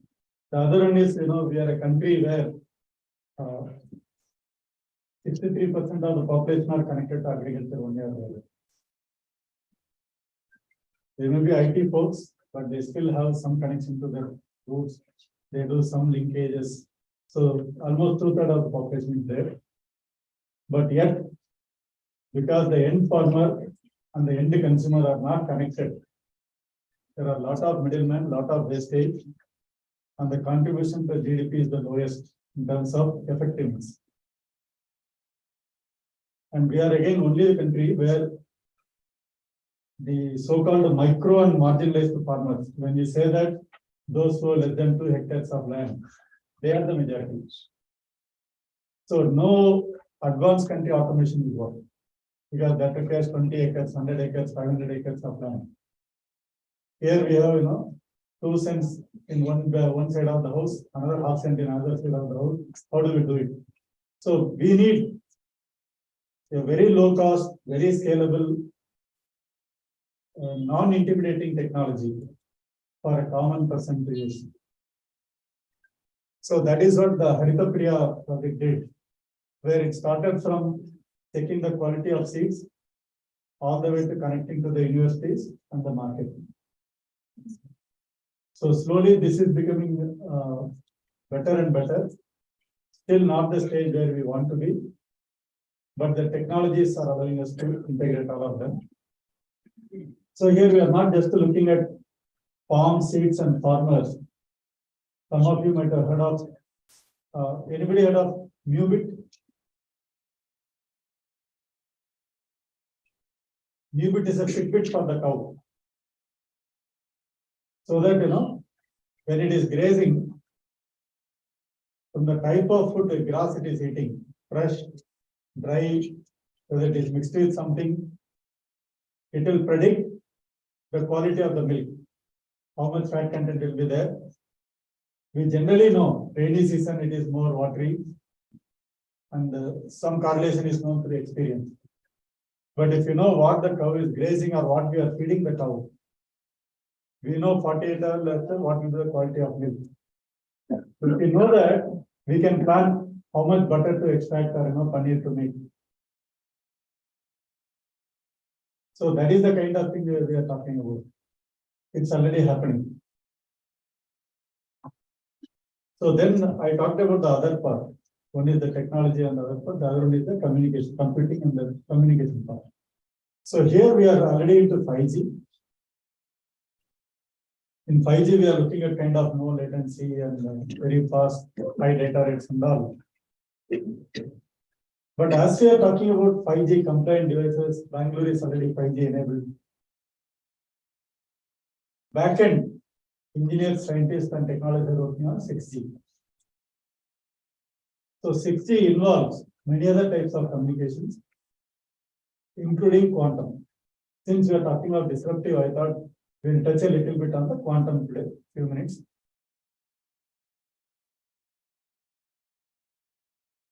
So there are why we want 6G and all is what is mentioned. I think that is something we all know. But if you know, this person is a very famous person on quantum. So this is what he said. It's a paradox.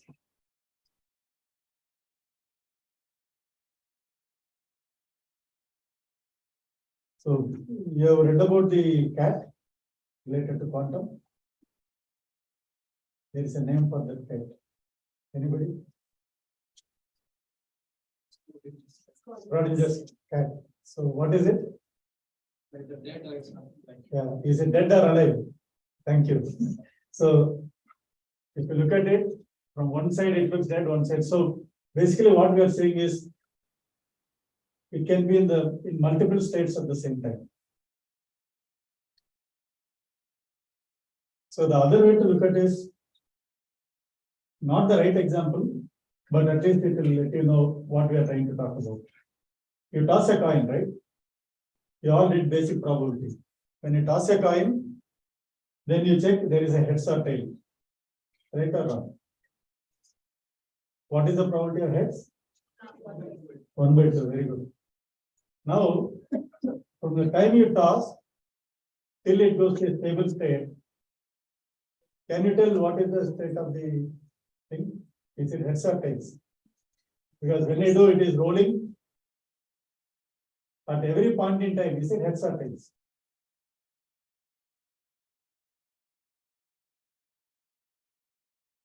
So quantum is all about something like that. If I know the state at each and every point in time, but then we also have the standard famous theorem which says if you can measure the position, you cannot measure the velocity. If you measure the movement, velocity or movement, you cannot measure the position. You can do only one of the two, right? There is the de Broglie's duality theorem, whatever we call it. So that is why Richard Feynman said, if you think you know quantum mechanics, probably you don't know. If you think you don't know, at least you are attempting, probably you will know one day. That is what he meant in this statement. So quantum is of that nature. So that is a good place to be in, because if problems are solved, we will have no job. Engineers and scientists will have no job if there are no problems. So we should have such interesting problems so that we have a career ahead. So in quantum communication, what we are looking at, just like your traditional bits, there are something called the qubits. How a qubit can be realized? As of today, people are talking about 6 different mechanisms. From photons to neuromorphing things to superconducting. Yeah. So those kind of things we are talking about. But in the end, whichever quantum we are talking about, we call them qubit, quantum qubit. So how do they communicate? The one interesting property of qubit is quantum things as of today is we are not able to measure. If I am able to measure, then it is destroyed. Like in the past, when you did a lot of engineering studies, they have one chapter called non-destructive testing. That means I can measure without destroying the equipment. Before that, it was all destructive testing. So in the qubit, if you actually measure, the qubit does not exist anymore. It is consumed by the measurement. So if you don't measure, the qubit exists. So if you don't measure, how do I know whether it is 1 or 0 or what is the state? So that is the interesting problem. But however, this is the property that is going to help us a lot in quantum communication. So in the interest of time, I'll probably kind of summarize. When two people communicate, say point A to point B, Alice and Bob are typically used in international context. The biggest worry in our current traditional communication is, even if they don't understand, that you can encrypt. Right? I can use an encrypted communication so that you don't understand. But we are not able to stop eavesdropping. Anybody can observe. You all have, some of you have done it, have packet capturing utilities. You can observe what is happening on the wire. And the other party will not even know that you are watching. So it can be encrypted, encoded, secretive, but still somebody can keep on getting the data. One fine day I will break it. And many times I don't have to know what they speak. If I know point A and B are talking, I can estimate or guesstimate what is going to happen. Suddenly, why China and Pakistan are talking? Right? It is not, or if it is not expected, or if it is expected, what may happen? You can guesstimate without knowing even the context or what they are talking. I don't need to know the details. So it is very important to ensure that even eavesdropping does not happen. Today, it is not possible in our traditional communication, whatever we have. So that is where quantum communication helps. In quantum communication, who is a eavesdropper? He is trying to get a copy of the data. So for that, I should know whether the bit is 0 or 1, let us say, assuming qubit is 0 or 1. There are other things also, but for now, convenience sake, because we understand bit.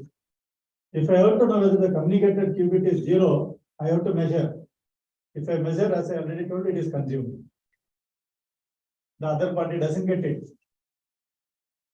So today, quantum communication provides me the only way, technologically feasible way, where man in the middle or eavesdropping can be totally eliminated. So any place you want nobody to know that two people are communicating. The other thing that are people talk about, which I am not aware, I have not experienced it, they say telepathy. Right? But quantum is a proven thing. So if somebody tries to observe, it is done deal. That is how it goes on. So that is the biggest. So man in the middle and eavesdropping can be totally eliminated. So that is the, I think, only thing. But at the same time, with today's technology, the speed at which I can do this communication in quantum is in at best kilobits per second. It is typically bits per second. At best, it is kilobits per second, and limited to few kilometers. That is today's technology in a reasonable way. So what we do today is we use them for communicating, the exchanging the key. After that, use the traditional communication. So today we are in a hybrid world, but quantum is used for key exchange. So that at least key is safely distributed. So to avoid distancing on the earth and all, people are talking, using space, drone to drone, so that the line of sight and fiber optic issues are resolved. Because they are all strategic. So I already answered, if it is actually so good, why are you not using it?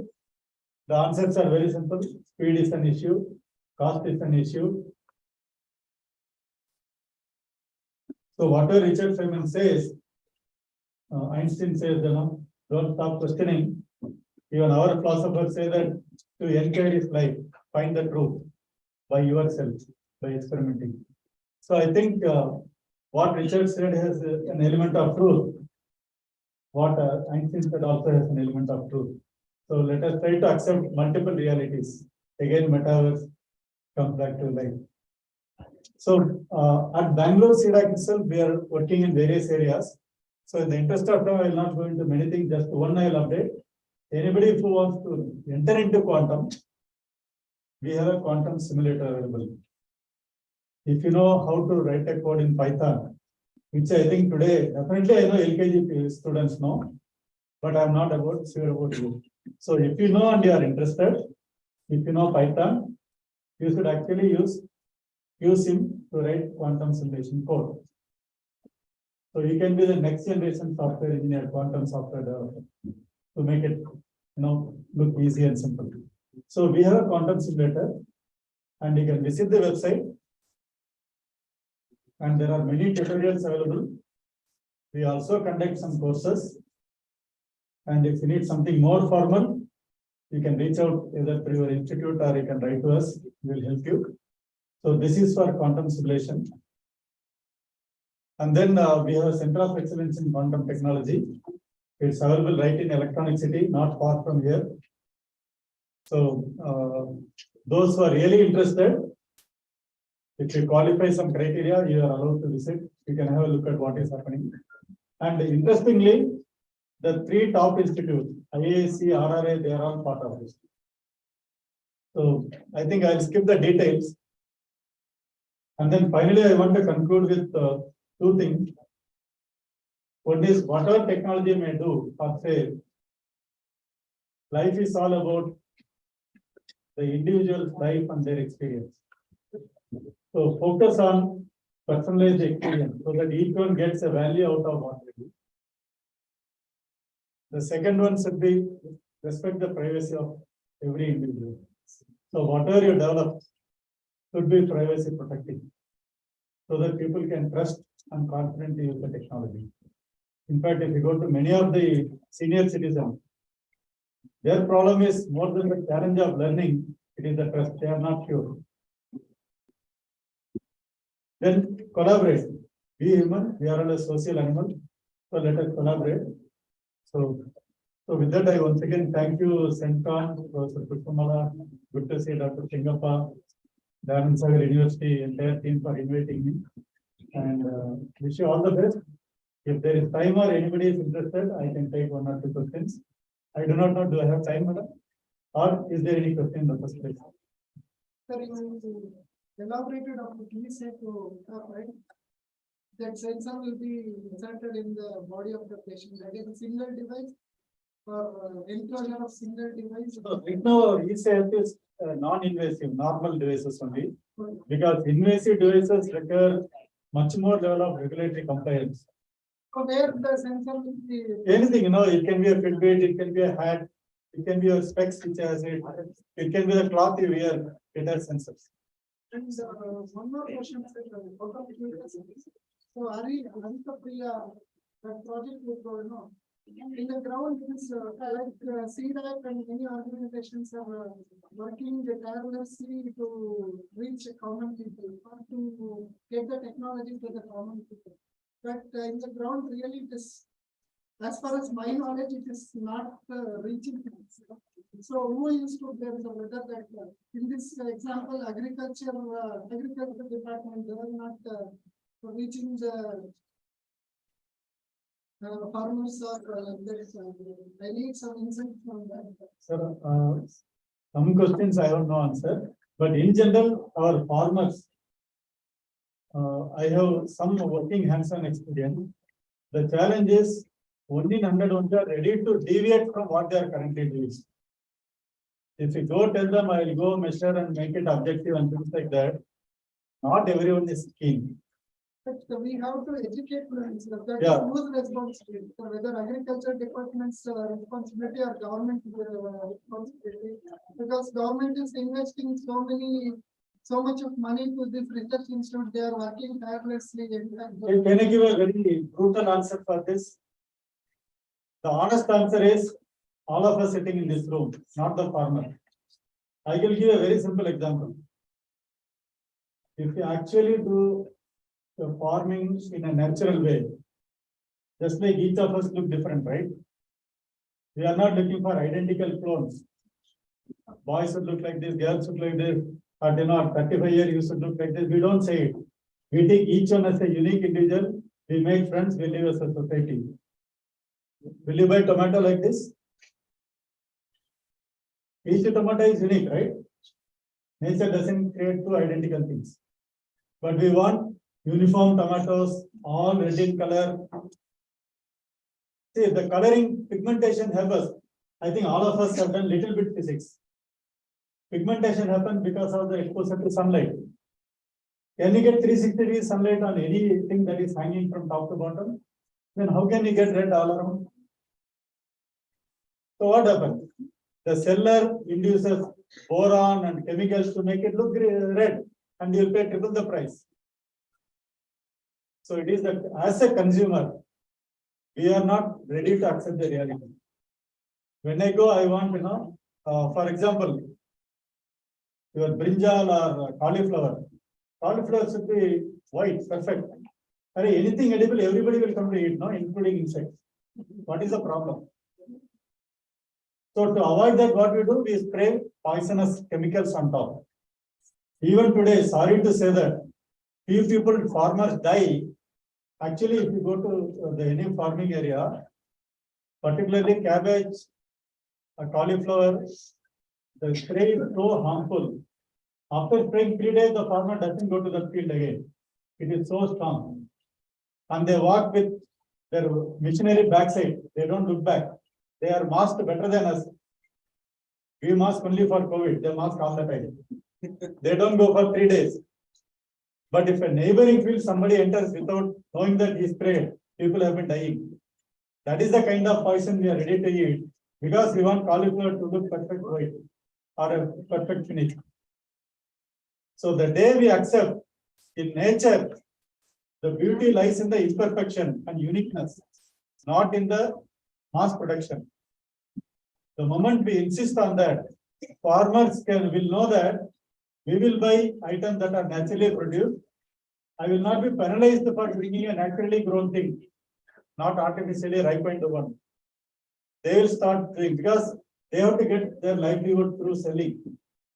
So if we insist on everything identical, this situation will not come because any kind of awareness education to the farmers know what they do. In fact, I know farmers, it is like the many restaurants, the owners don't eat there. The farmer wants to consume his own product. He knows he has sprayed chemical. The day we accept it, we are ready to take natural products in the natural way. Farmers are ready to adopt.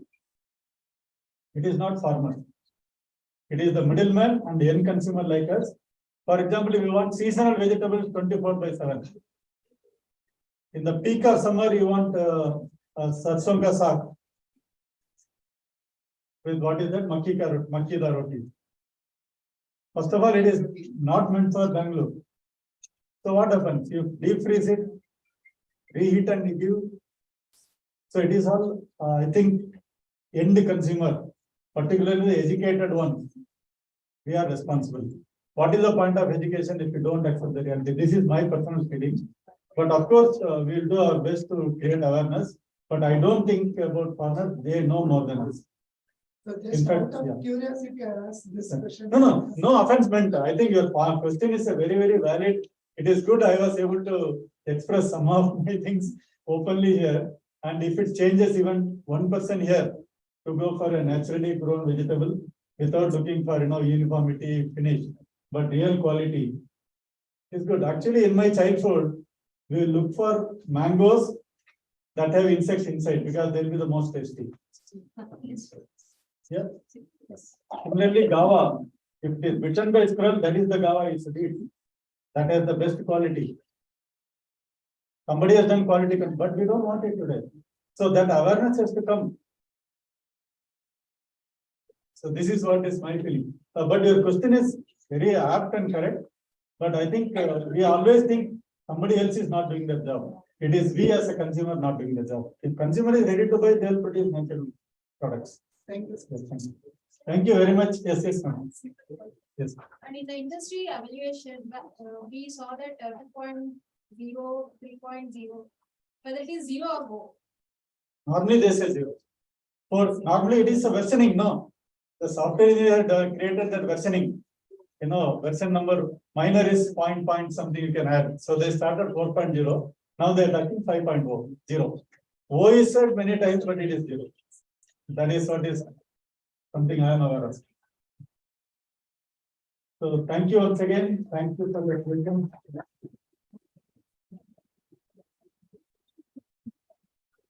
Thank you, sir. We'll be starting the valedictory in another 2 minutes. So I'll hand over to Mr. Shweta and Ms. Shweta and Mr. Godfrey.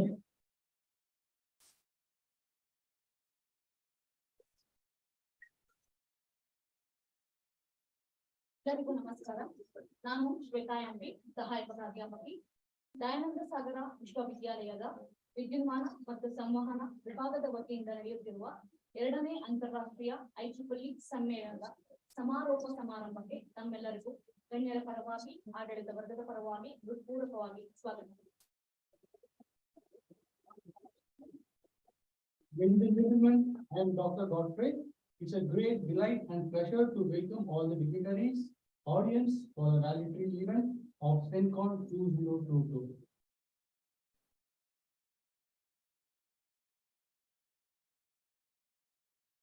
I request Adin sir.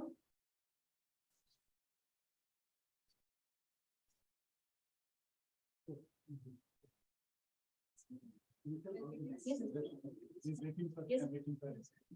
I request Dr. Uday Kumar editor to bring the dignitaries on dais.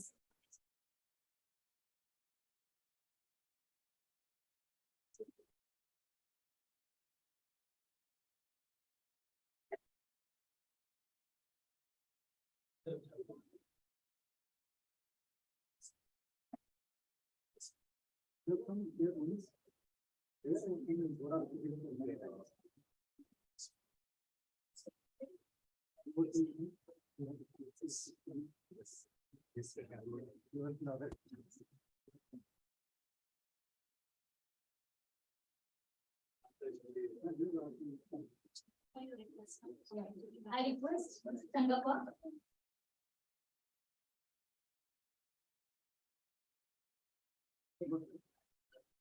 ವೇದಿಕೆ ಮೇಲಿರುವ ಗಣ್ಯರನ್ನು ಹಾಗೂ ತಮ್ಮೆಲ್ಲರನ್ನು ಸ್ವಾಗತಿಸಲು ಗಣಕಯಂತ್ರ ವಿಜ್ಞಾನ ವಿಭಾಗದ ಪ್ರಾಧ್ಯಾಪಕರಾದ doctor Sindhu Menon ಇವರನ್ನು ವೇದಿಕೆಗೆ ಆಹ್ವಾನಿಸುತ್ತೇವೆ.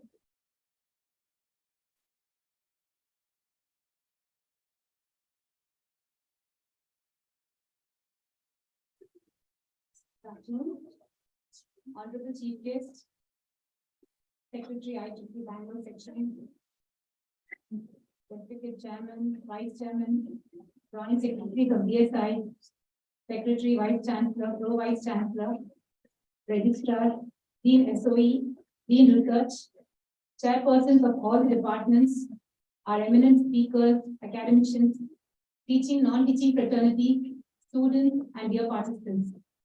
A very good afternoon and a warm welcome to all of you to this valedictory session, the second international conference on disruptive technologies for interdisciplinary research and application, CENTCON 2022, hosted by the Department of Electronics and Communication, Dayana University.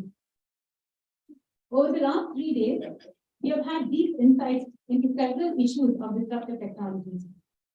Good talks about these technologies are the need of the hour. And who better than academicians, scientists, corporate leaders, and students together could give that hard knock, especially to the younger generation. This year, several papers of very high caliber have been presented. In all, 40+ papers were presented in this conference during the 3 days. The 3-day conference gave us a lot of information on the new age technologies. As we draw curtains over such a rewarding program, I would like to extend a genial welcome to our chief guest, Dr. S.D. Darshan, Executive Director, CDAT. Thank you, sir, for gracing the occasion.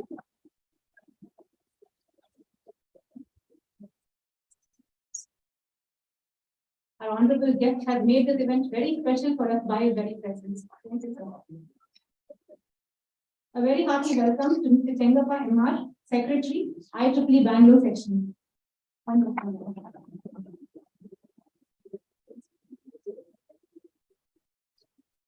Always supportive in all such activities is our Dean SOE and General Chair, CENTCON 2022, Dr. Udai Kumar Reddy. A very warm welcome to you, sir.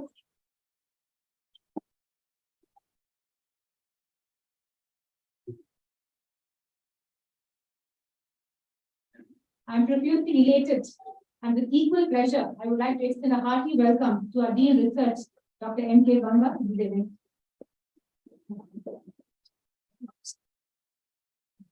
Thank you, sir.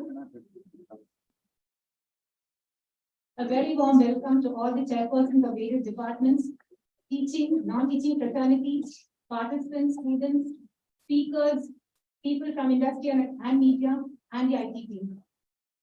I also take this opportunity to thank everyone who have made this successful. First of all, who have made this happen. We have had our publication chair, Dr. Pittamala, Dr. Theodore sir in his absence. All of them have worked tirelessly to make this event happen and then to make it successful.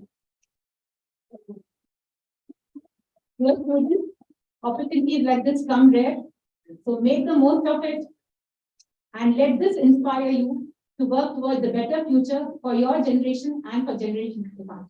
Warm welcome to all of you.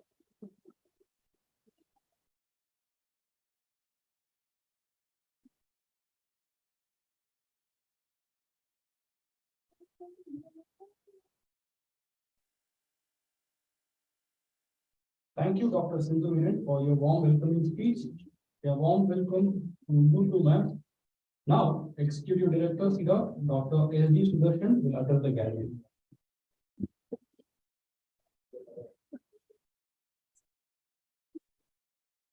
Afternoon again. So I will not take too much time. I have already taken part of your lunch time. I have eaten your time. So this is a great occasion to wish you all the best, because I just mentioned telepathy as a passing remark. The reality is the world is connected by a harmonious thread. That thread connects everybody's thinking. We might not have understood, but it actually works. That's why we say many places the vibration is great. We go to certain places.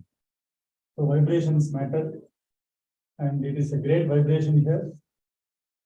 Even the couple of questions that came, that were straight out of their heart. It is not something, measured for the purpose of the event. So that kind of open dialogue makes a huge difference. It is great to see that you are part of such an event. And with IEEE making it the second consecutive year, I'm pretty sure this will go a long way. I know Dr. Puspamala and Dr. Sengappa, they continues ensuring that this event happens year over year, because the disruptive technologies, as I alluded to, are meant for uplifting humanity to make our life better with as much comfort that is needed to live a peaceful life. And then from the Ansa radio stage, just now Dr. Udai Kumar Reddy was mentioning, we did meet a couple of them before. It is true. Some 3 months back, we had a IoT upskilling program workshop at the Banasangri campus, Madhusami Layout. There was there, so we had met him. That way, this institute is doing a great job of bringing things beyond academic curriculum to make the life of the students and the campus enriching. Definitely, thank you, sir, for making such things happen and also inviting me for this occasion. Dr. Maza, I have also met him earlier once in one of the Board of Studies meeting. And after that, there has been a little bit gap, not because of anything else, but now we have a good COVID to blame. But essentially, it is something, we have to find a quality time to interact. The wisdom from, as I mentioned, is very important. Otherwise, we remain stupid. So, since I have been given a chance to speak, I will just share one Sanskrit sloka, which you may want to keep in mind for your rest of your life. In life, everybody has an objective. You want to become something. So to become something is called yoga, no? Union of thought, action, mind. So if you become what you want to become, then you achieve success. And for that, Maharishi Patanjali in his Yoga Sutra has given one couplet. It has some 4 or 5 characteristics. That is something if you imbibe. If I imbibe, I will also achieve, you will also achieve. It says, Satu, the initial part will be. First it says, Dirga Kale. So the effort has to be continuous and for long. The moment we say long, we start asking how long. Okay, somehow Patanjali knows what kind of people we are. So he said, Satu Dirga Kale. Next word itself is, Sabda is Nairantarya. Nairantarya means without end. Till you achieve the goal. Vivekananda also said the same thing. But Patanjali predates him, so I was quoting it there also. Otherwise, Swami Vivekananda said. So, endlessly you should be on your pursuit, whatever you want to become. Then comes more important thing. We just mentioned about thinking, the wave, the vibration. He says,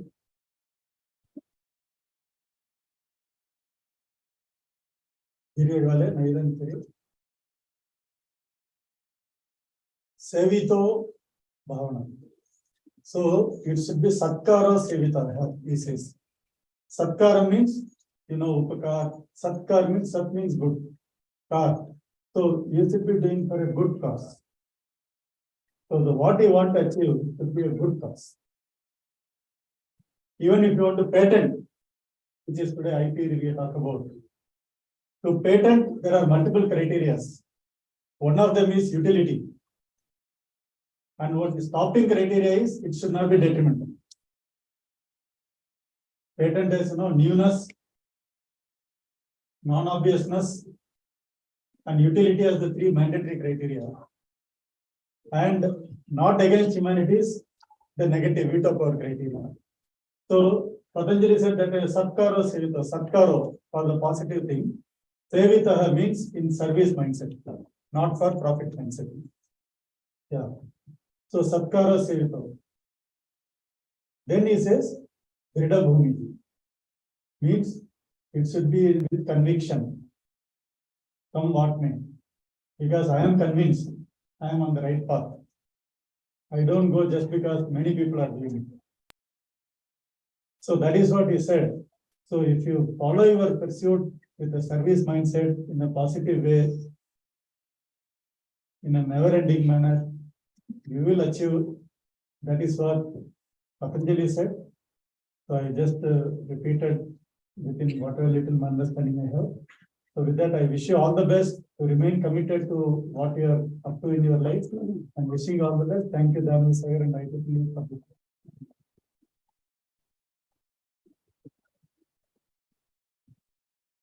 Thank you so much, sir, for sharing your thoughts and the stories. Your section was very interesting and very informative.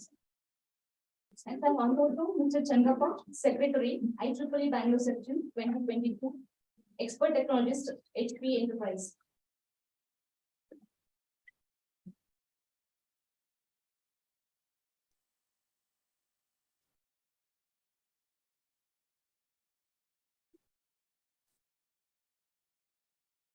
Well, offering my salutations to the dignitaries on the dais and off the dais. On the outset, I would like to congratulate the organizing committee and also the management of Dynam Sagar for organizing such a conference of immense relevance, where the theme is of disruptive technologies with interdisciplinary research. Right? So very often when we talk about research, it always has to be like interdisciplinary, which you can very well leverage with the platforms like IEEE as well. So during this presentation, Dr. Sudarshan was also mentioning, like explaining the IoT stack. He explained like how robust and also how sensitive the sensor has to be. And IEEE, like if you overall see the alignment of the society science chapter, right? So you name any cutting edge technology or domain, so you find the society chapters within IEEE. So on this occasion, I again appeal to the faculties and even the management of Dan and Sagar to form more society science chapter of relevance within the student branch, so that like you can foster many such interdisciplinary work. So as I understand, like I think like there is only STEM student chapter which is being established here. And also I see that CAS, IEEE CAS is one of the sponsors of the society. Going forward, this is the second edition, right? Yeah, probably in the third edition, if I am coming back, so I would like to see many much more societies being the sponsors here, so that you can like align with the domain of your interest and also encourage more such interdisciplinary skills. And again, so as I have been invited here from IEEE Bangalore section, so again, I'm appealing the suggestion to the management at any point in time, if you have any request that needs to be facilitated, please do feel free to reach out to us. So most of the times we would not be hearing like, we would not be knowing what the institutions or the student branches are facing. So unless we come to know or get into our notice, it would be very difficult to address that. So I would like to take this occasion to say that like we are there for you. And again, we look forward to establishing many such student chapters under the Anand Sagar student branches. And in third edition, as I say, I would look forward to see much more societies being associated with this conference. With this, I would like to end my talk. Thank you. Thank you so much, sir, for spending your valuable time with us on this occasion.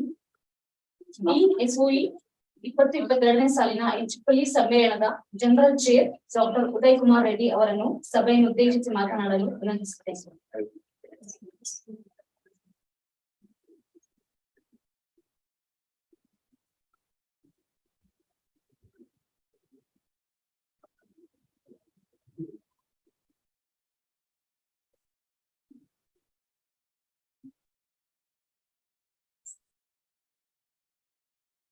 Yeah, good afternoon to all of you. I know that time is at 1 o'clock now. I think everyone is waiting for great lunch. Lunch is not ready, sir. So, respected Dr. S.D. Sudarshan, Executive Director of CDAC, Mr. Chengappa from IEEE Section, Secretary, and our Dean Research of Anand Sagar University, Dr. Banga sir, and all the faculty of various departments, in particular, the Electronics and Communication Department faculties, and all the participants are gathered here. The conference, the moment we say international conference is something, there's a lot of meaning in that, particularly when you attend the interview, when you attend the conference physically, because it gives a lot of interactions in terms of, how to share the knowledge. When the papers are presented, when the people are around you, the great researchers, that's a platform, or is a platform that where you can share the knowledge, get the expertise, and then probably you can also think how to, link or rather get the kind of, the problems on the particular domains where you can start working towards that. It gives an excellent platform. So therefore, I think I see that some of, most of them are also students here. But in fact, this is something which each one of you should carry out probably in the next conference. I should see that the students of undergraduate, students of masters, and then PhD scholars they come forward and then submit the great research papers at the third international conference, what we will be having in the next year. And of course, we are also looking at how do we, look at, in terms of having, rather than having a single conference, can we have a multi-conference? Now, when I say multi-conference, each department can have its own conference running parallelly, and then under one umbrella, multi-conference, which obviously the name itself says you will have a multidisciplinary kind of activities and multidisciplinary knowledge that each one can be shared. Whatever department that we have at School of Engineering, all that can be taken simultaneously. And for that, I think we are almost started with the, we are geared up for that. And that will be an additional, probably I think we need to strengthen this, and definitely it becomes a true international conference which will happen for, on the multidisciplinary activities. And I hope most of you have enjoyed in the last 2 days, and today is the third day. There are a lot of good keynote addresses, which I find, one from IEEE Bangalore section. Then Dr. Aloknath was Executive Director the first day. The second day, Dr. Hariharan from ISRO. And then we had some plenary talks, a wonderful plenary talks on various domains. And there's some technical sessions. Of course, probably would have shared some of the research papers that what they have published or other, submitted to this conference. So like that, there are plenty of, talks when it has been arranged.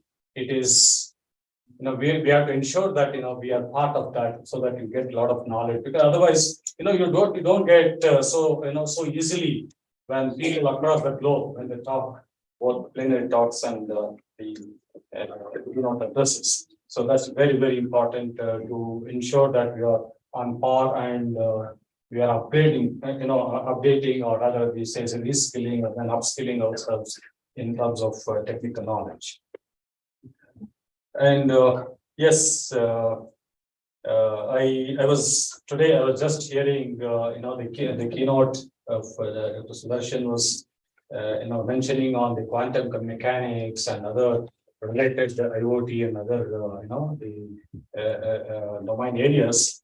It is very, very important that I think whatever that has been shared today and in even the previous technical talks, please take that as a lot of takeaways are there from that, and try to work and then see that do some kind of homework. Probably you will definitely achieve some kind of, either through the projects or maybe coming up with the research papers and many other things. And and also I should really thank the IEEE Bangalore section for really supporting us in a big way, because the tag IEEE itself will tell you that it is very recognized, very well recognized across the globe, and therefore I think that will add a lot of value to our university. And thank you very much for IEEE section for being the sponsor and supporting us in a big way. Also, I thank that you mentioned to be a part of that. To see many more such in the next conference. Definitely, we will look into that. We will look into that. And I'm so happy that you have shared a lot of support in terms of helping the DSU. And at the same time, we will also ensure that and a lot of activities through a lot of professional societies that will bring in, and that will be strengthening, from the university point of view. And also, I thank Dr. Sudarshan for taking a lot of time. Today, even every second is so important, and sir is here to deliver a keynote. Sir, thank you very much for spending a lot of time. And finally, I'm just hoping that, or rather, I assume that or presume that all of you have enjoyed this first 3 days conference. And you can expect that a great changes will happen from here onwards. You will see that a lot of changes, whether it is workshops, whether it is conferences, whether it is any development that needs for the faculty, for the students' point of view, and for the research scholars. there will be an excellent vibration in terms of research. So I'm standing here and then telling in front of each one of you, and I mean whatever that I say, and that will be taken care at every level of right from the student till the faculty side. And also, finally, I should thank, I think Dr. Pushpamala is, I would say, organizing chair. He is involved in everything right from the beginning. And of course, I'm a bit of handicap in this conference because I was just associated 1.5 months back. But otherwise, normally, I used to have 1 year, 1 year affair of the entire conference to have a complete, well-planned, real that we can bring in a lot of changes in terms of conference. Yes, I do agree a lot of challenges are there because I know I have involved many conferences right from the day, I mean, getting the approvals from the, whether it's IEEE, whether it is Springer or any other, you take any, name anything, getting from well recognized, right from there, writing a proposal till end of conference, it takes a huge task. It is a series of tasks. It is not just, we conduct, conduction is one part, but the background process is so much. So thanks for the entire Department of Electronics and Communication, all the faculty standing over here, and then the other department chairs also cooperating. So finally, I wish each one of you a great success and a great future. And also, rightly mentioned, Dr. Sudhakan, a nice message. Probably, I think all of you have taken that message in a right spirit. So wonderful message, sir. Thank you very much for sharing that message. Thank you. Have a nice day. Dean of Research, Dr. M.K. Banga.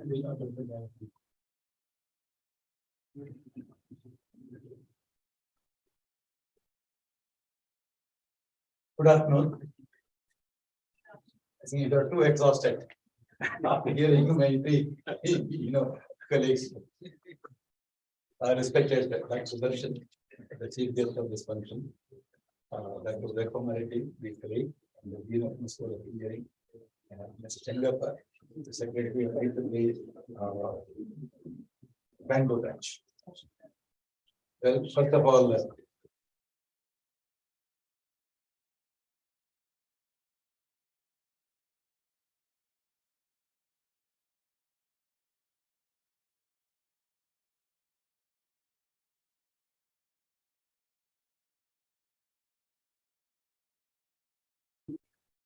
most of things have been covered, so let me take a face device. That's better idea.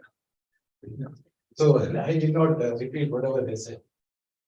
Now these disparate technologies, whatever you have heard from the side, those who are presented or the keynote addresses which were large in number, you must have noted one thing. All these are having some fundamentals which we already know, right? So do you know that? IoT. In fact, we had wireless sensor networks, right? Quantum computing. We know modern physics, right? And AI and ML. In fact, no, I remember when I was, before joining, of course, industry, I had taught AI as an elective course in 1991, 92. Long time back. So these were there. AI was there. Probably so many tools were not present in those days to use and apply to the problems while solving them. So these were technologies are not that new as such. Way back in 2001-2, I was working on a project where we had to classify the faults in telecom networks. And we had used some data mining techniques. Now we have got a grand new name, data science or data analytics, right? So most of the things we know, all of you know. Only thing is that we'll have to have some envelope, some additional thing to be done. Like, as Professor told you about IoT and the stack that we have got. Stack is the new thing that we have brought into our wireless networks so that it becomes an IoT. Of course, there are few more new things that have been brought in. So the first lesson is that we know all these technologies, no doubt about it. We have to identify them and put some addendum so that they become the disabled technologies. Simple, right? Not difficult. The application part and some amount of research as to whether the new technology that you have brought in on top of the technologies which were already existing, you will have to do a lot of work. I think those have been covered in the presentation that have been done, I'm sure. I would not find time to comment on all of them. I was there for the inaugural, and of course, now I'm here. So, the disabled technologies, which anybody can use, not only in the STEM, in fact, now, Singapore is saying in STEM it has been applied. Not only there, in almost all disciplines, these disabled technologies will be useful. That's what I find. In fact, long time back, we had conducted one program for the high school students, high school and 11th and 12th students. One batch of commerce stream students had used AI in their financial some lecture preparation. It was a cost to see that. And one batch of the 8th or 9th standard students, they had used Arduino board. It is not long time back, it was just 4 years back. We used to conduct such, say, program for the high school and junior college students. Yeah, talent search. Yeah, I forgot the name. So, in fact, now that Sudarshan said, Python everybody knows now. Even KG students, LKG, UKG students will know. I am sure all of you know that, right? That is one of the tools that we have to do a lot of work, and many so-called digital technologies can be implemented using Python. That is the advantage that we have. Okay. Having said that, so nothing new. So we know other things will have to do some extensions. We have our new technologies. Now at a DSU, we have an added advantage. We have AIC DSU, Atal Incubation Center, you must have heard about, which is there in the other block. And we also have Derby, which is the, our trust-wide, incubation center that now is available even here as well. Whatever new work we do, whatever innovations the students do, or the people from outside as well, if you have done some great work, if there is some business value, I would strongly, recommend you to go for setting up your own incubation, small company you should incubate and bring your prototype into the product which can be sold. I think in this university we have a facility where even people from outside also can come and start their enterprise in our incubation centers. Okay, that's one thing, and there are a lot of startups which are working on these disruptive technologies, which you must be aware of. You must have been hearing that from our experts who delivered the keynote address, and also that introduction address, right? And also many of the authors of the papers must also have said about this, and there are a lot of scope for setting up startups. We have the facility. It's not add asset, but I want to convert you that we do have that facility in our university, so that excellent work, innovations should see the light of the day. And it is only by starting your own business enterprise or startup to bring it to the market. With this, let me not repeat whatever I said. I want to say a few more things. And in fact, Professor Reddy was saying about even that Sudarshan was saying about the patents. In the patent of the one thing which will differentiate our in a business or university or institute from others. I think these are the technologies are the ones which you have heard about, wherein you can come out with your own new ideas and get them patented. With this, thanking again the organizers for giving me a chance to talk to you all. Let me conclude. Thank you. Now, Dean of Research will award the certificate of appreciation to Ms. Ravilika and Mr. Pradeep Rao from TS University. The authors. Oh,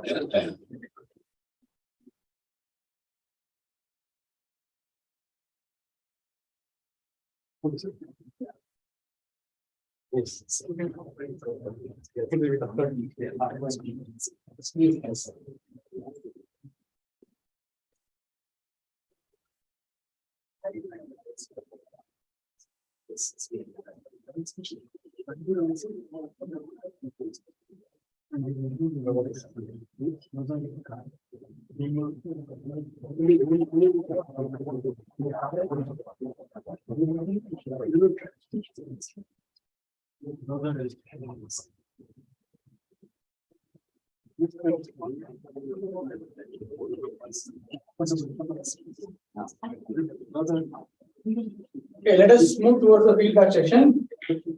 We welcome feedbacks and comments from the audience about the CENTCON 2022. If anyone have feedback, you can raise your hand.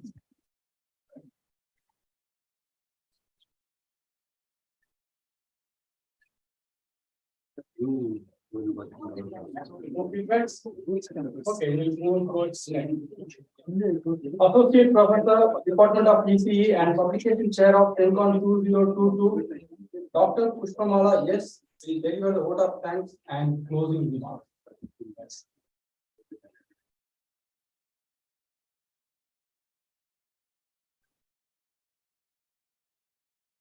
No feedback.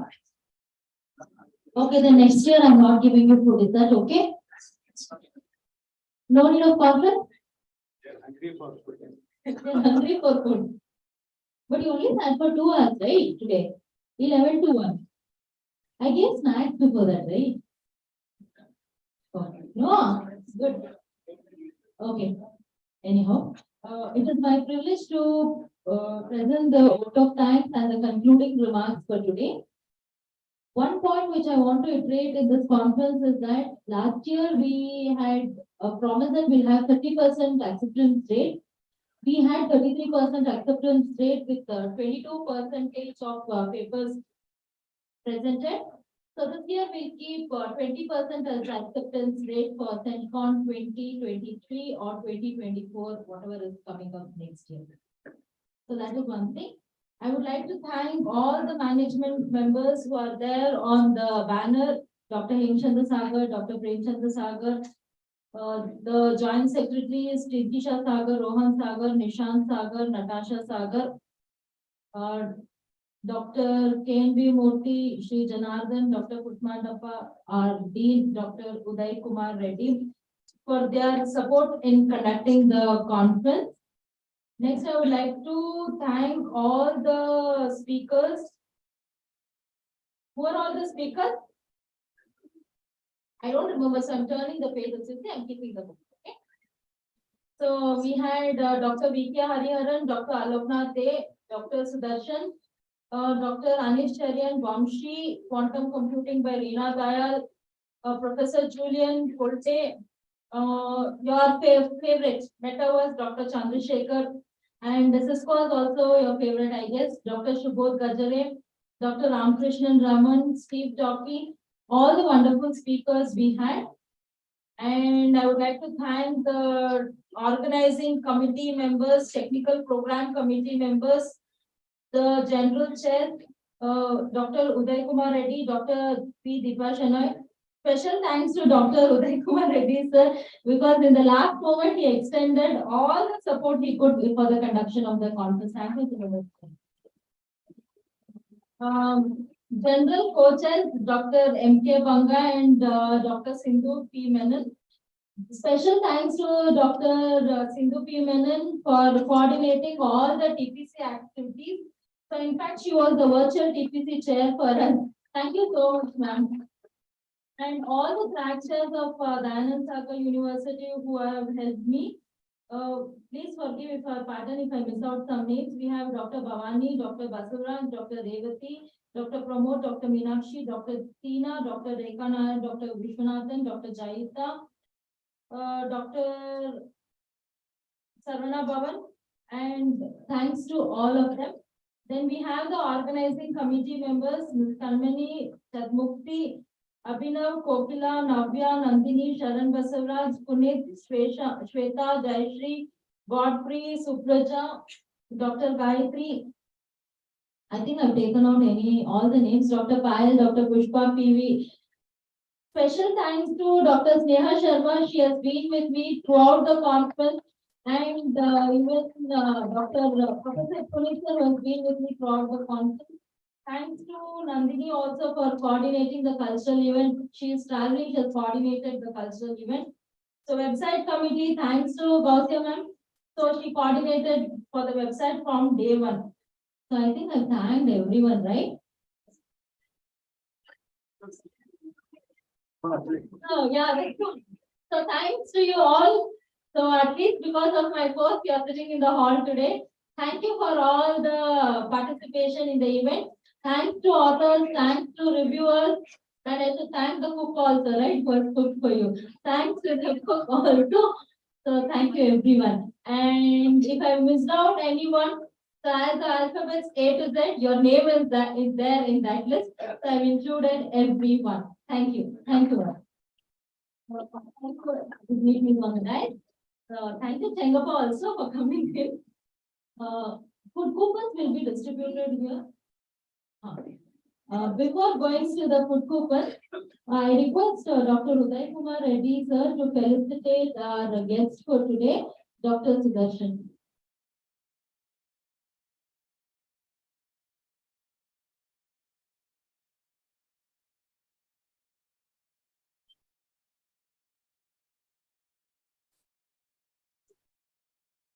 Sir, yes, Sudarshan sir, these are the Kondapalli coins.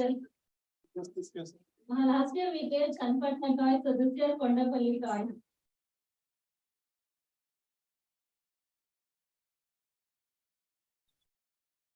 I request Dr. Pushpa PV ma'am to felicitate Chengappa, secretary from IEEE Bangalore section.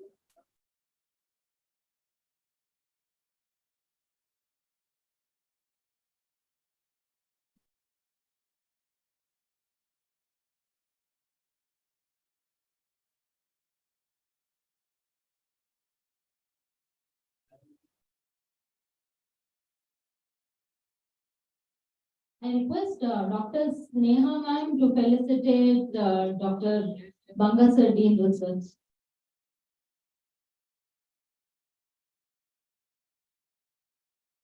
Thank you, sir, for coming to the line.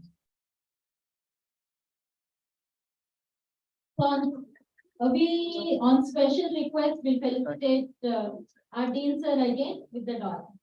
So I request Dr. Payal ma'am to felicitate our Dean sir.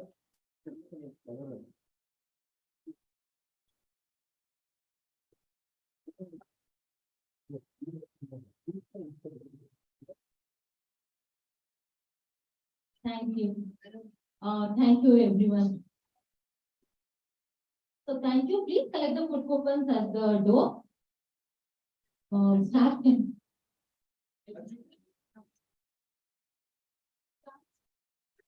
Thank you.